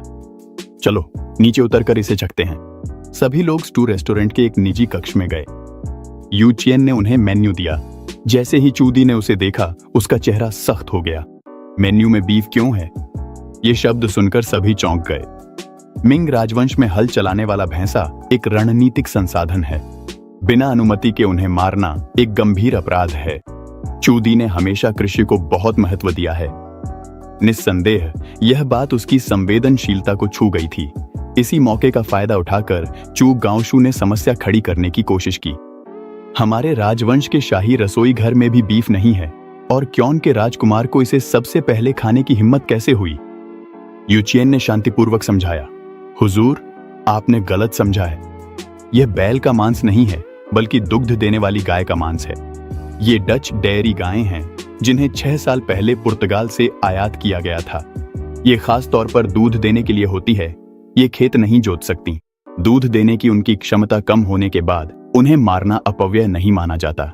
चू गांवशू फिर भी इस बात पर विश्वास नहीं कर रहा था। यांग रोंग ने अपनी दाढ़ी सहलाते हुए जोड़ा, यूनिक सानबाओ ने एक बार कहा था कि पुर्तगाल के कुलीन लोग आमतौर पर बीफ स्टेक खाते हैं। ठीक से सोचें तो सच में इस तरह की विशेष नस्ल की गायें होती हैं। इन बातों ने झू दी के संदेह दूर कर दिए। वह सिर हिलाते हुए बोला, अगर ऐसा है तो चलो इसे आजमाते हैं। जूदी ने बीफ की मीट बॉल्स और चिकनाईदार बीफ चुना। जब उसने किताब और आंतें देखी तो उसका माथा सिकुड़ गया। इन अंतड़ियों को खाने की क्या जरूरत है? स्टू में अंतड़ियां तो जरूर होनी चाहिए। यूकियान ने मुस्कुराते हुए कहा, किताब लिब्रिलो तो केयोंग के राजकुमार की पसंदीदा डिश है। इसे डुबोने के बाद यह बेहद कुरकुरी और स्वादिष्ट हो जाती है। जब उसने सुना कि उसके बेटे को यह पसंद है तो उसने भी इसे चुन लिया। बहुत जल्दी 2 स्वादों वाला स्टू का बर्तन मेज पर ला दिया गया। लाल शोरबा उबल रहा था। सफेद शोरबा गाढ़ा और पौष्टिक था। सभी ने डर के साथ लाल शोरबे की ओर देखा। यूकियान ने दिखाया कि किताब लिब्रिलो को कैसे डुबोना है। इसे 7 या 8 बार डुबोना ही काफी है। अगर इसे ज्यादा देर पकाया गया तो यह सख्त हो जाएगा। खाने के बाद उसने संतुष्टि का भाव दिखाया। यह देखकर झांग फू ने भी इसे चखा। मुंह में डालने के बाद उसने पहले भौहें सिकोड़ लीं। इसके तुरंत बाद उसकी आंखें चमक उठीं। बहुत स्वादिष्ट, वाकई में बहुत स्वादिष्ट। यह देखकर सभी ने संकोच करना छोड़ दिया। चॉपस्टिक्स किताब लिब्रिलो की प्लेट से लेने के लिए आपस में होड़ कर रहे थे। हॉट पॉट रेस्टोरेंट के प्राइवेट केबिन में हैरानी की आवाजें लगातार आ रही थीं। कितना गर्म है, कितना गर्म है, लेकिन किसी ने भी अपनी चॉपस्टिक्स नहीं रोकी। लिब्रिलो और बीफ एक के बाद एक बर्तन में डाले जा रहे थे। सैन्य जनरल होने के नाते वे लालच के साथ खा रहे थे। यहां तक कि झूदी ने भी अपनी सम्राट की छवि को नजरअंदाज कर दिया। मन मर्जी से खाते पीते रहे। जितना ज्यादा खाते, तीखापन उतना ही ज्यादा लुभावना हो जाता था। सभी एक ऐसी स्थिति में आ गए थे कि खाना भी चाहते थे, लेकिन तीखापन भी महसूस कर रहे थे। रुकने का यह चक्र तीखापन को और भी बढ़ा देता था। आखिरकार जूदी ने अपनी चॉपस्टिक्स नीचे रख दी। हाँफते हुए बोले, यह व्यंजन बहुत ज्यादा तीखा है। यह स्वादिष्ट है, लेकिन ज्यादा खाना मुश्किल है। झू झांझी, जिनके होंठ लाल हो गए थे, ने जल्दी से पूछा, अधिकारी, यूं क्या आपके पास तीखापन कम करने के लिए कुछ है? मेरे पास बियर और नारियल पानी है। यूकियान ने किसी को पेय लाने का आदेश दिया। सबसे पहले नारियल पानी परोसा गया। सभी ने एक घूंट चखा। हल्की मिठास और दूधिया खुशबू ने तुरंत तीखापन दूर कर दिया। यहां तक कि जूदी ने भी प्रशंसा में सिर हिलाया। फिर उसने बियर की ओर देखा, जो झाग के साथ एक एम्बर रंग का तरल था। जूदी ने संदेहपूर्ण भाव दिखाया। जू झांझी ने पहल करते हुए उसे छका। एक घूंट चखने के बाद उसने भौहें सिकोड़ लीं। कड़वी और कसैली। यूकियान मुस्कुराए और उदाहरण प्रस्तुत किया। बियर का असली स्वाद समझने के लिए उसे बड़े घूंट में पीना चाहिए। यह कहते हुए उसने बियर एक ही घूंट में पी ली। जू झांझी ने उसकी नकल की और एक बड़ा घूंट लिया। तुरंत ही उसे ताजगी और मीठा सा स्वाद महसूस हुआ। यह एहसास बेहद तरोताजा करने वाला था। स्वादिष्ट। पूरा शरीर तरोताजा महसूस करने लगा। यह देखकर जूदी ने भी एक गिलास चखा। वास्तव में इसका स्वाद अनोखा था। सभी ने अपने गिलास उठाए और जाम टकराए। बियर ने तीखापन कम कर दिया और माहौल को और भी खुशनुमा बना दिया। खाने पीने का नया दौर और भी ज्यादा आनंददायक था। यहां तक कि झू गांवशू, जो तीखा बर्दाश्त नहीं कर सकते, वे भी कई पैग पीने से खुद को रोक नहीं पाए। आरक्षित कमरे में गिलास आपस में टकरा रहे थे। खिड़की के बाहर लालटेनें पहले ही जल चुकी थीं। सड़कें बेहद जीवंत थीं। झूदी थोड़ा नशे में था। अपनी कुर्सी पर टिके हुए उसने आह भरी, मैं जिस सांसारिक दुनिया की समृद्धि की कल्पना करता हूं वह बस यही है। यह सांसारिक माहौल ठीक वैसा ही है जैसा किसी समृद्ध युग की कल्पना में होना चाहिए। खाने पीने से तृप्त होकर सभी हॉट पॉट रेस्तरां से बाहर निकल आए। अब देर रात हो चुकी थी, लेकिन क्योंगजो की सड़कें अभी भी जगमगा रही थीं और चहल पहल से भरी थीं। युदी ने संदेह से पूछा, क्या रात में भी यहां इतनी रौनक रहती है? क्या क्योंगजो में रात का कर्फ्यू नहीं है? पहले तो था, बाद में शहर का कर्फ्यू हटा दिया गया। यू कियान ने समझाया, रात का बाजार शाम से लेकर तड़के तक खुला रहता है। गर्मियों में यह पूरी रात चलता है और सुबह तक जारी रहता है। यह रात में काम करने वाले मजदूरों और पर्यटकों के लिए सुविधाजनक है और लोगों को गर्मी की रातों में ठंडक पाने का मौका भी देता है। अजांगफू को सुरक्षा की चिंता थी। इतनी अफरा तफरी में क्या उन्हें डर नहीं लगता कि कोई बदमाश परेशानी खड़ी कर देगा? यू कियान मुस्कुराते हुए बोले, चिंता की कोई बात नहीं है। क्योंगजो में चोरी की सजा बहुत सख्त है। लोग शांति से रहते और काम करते हैं। मजदूरों की बस यही चाहत है कि वे पैसे कमा सकें। अगर वे कोई अपराध करेंगे तो उन्हें जितना मिलेगा उससे कहीं ज्यादा खोना पड़ेगा। इसके अलावा सड़कों पर गार्ड भी गश्त करते हैं। साथ ही सादी वर्दी में पुलिस भी गश्त करती है, इसीलिए छोटे मोटे चोर छुप नहीं सकते। जूदी अभी भी संदेह में थे। इतने सारे गार्ड, इसकी लागत कम नहीं होनी चाहिए। सिर्फ लोगों की सुविधा के लिए क्या यह उल्टा असर नहीं है? यह बर्बादी नहीं बल्कि एक जरूरी खर्च है। यू कियान ने नाइट मार्केट की दुकानों की ओर इशारा करते हुए कहा, ये 7 सड़कें क्योंगजो का मनोरंजन और खर्च का केंद्र हैं। एक रात के टैक्स कई फैक्ट्रियों और खेतों से ज्यादा होते हैं। नाइट मार्केट को बनाए रखना असल में अर्थव्यवस्था को बढ़ावा देना है। झू गांवशू ने ठंडी मुस्कान के साथ कहा, ये सारी दुकानें क्योंकि राजा की निजी संपत्ति हैं, है ना? आखिरकार ये जनता का शोषण ही है।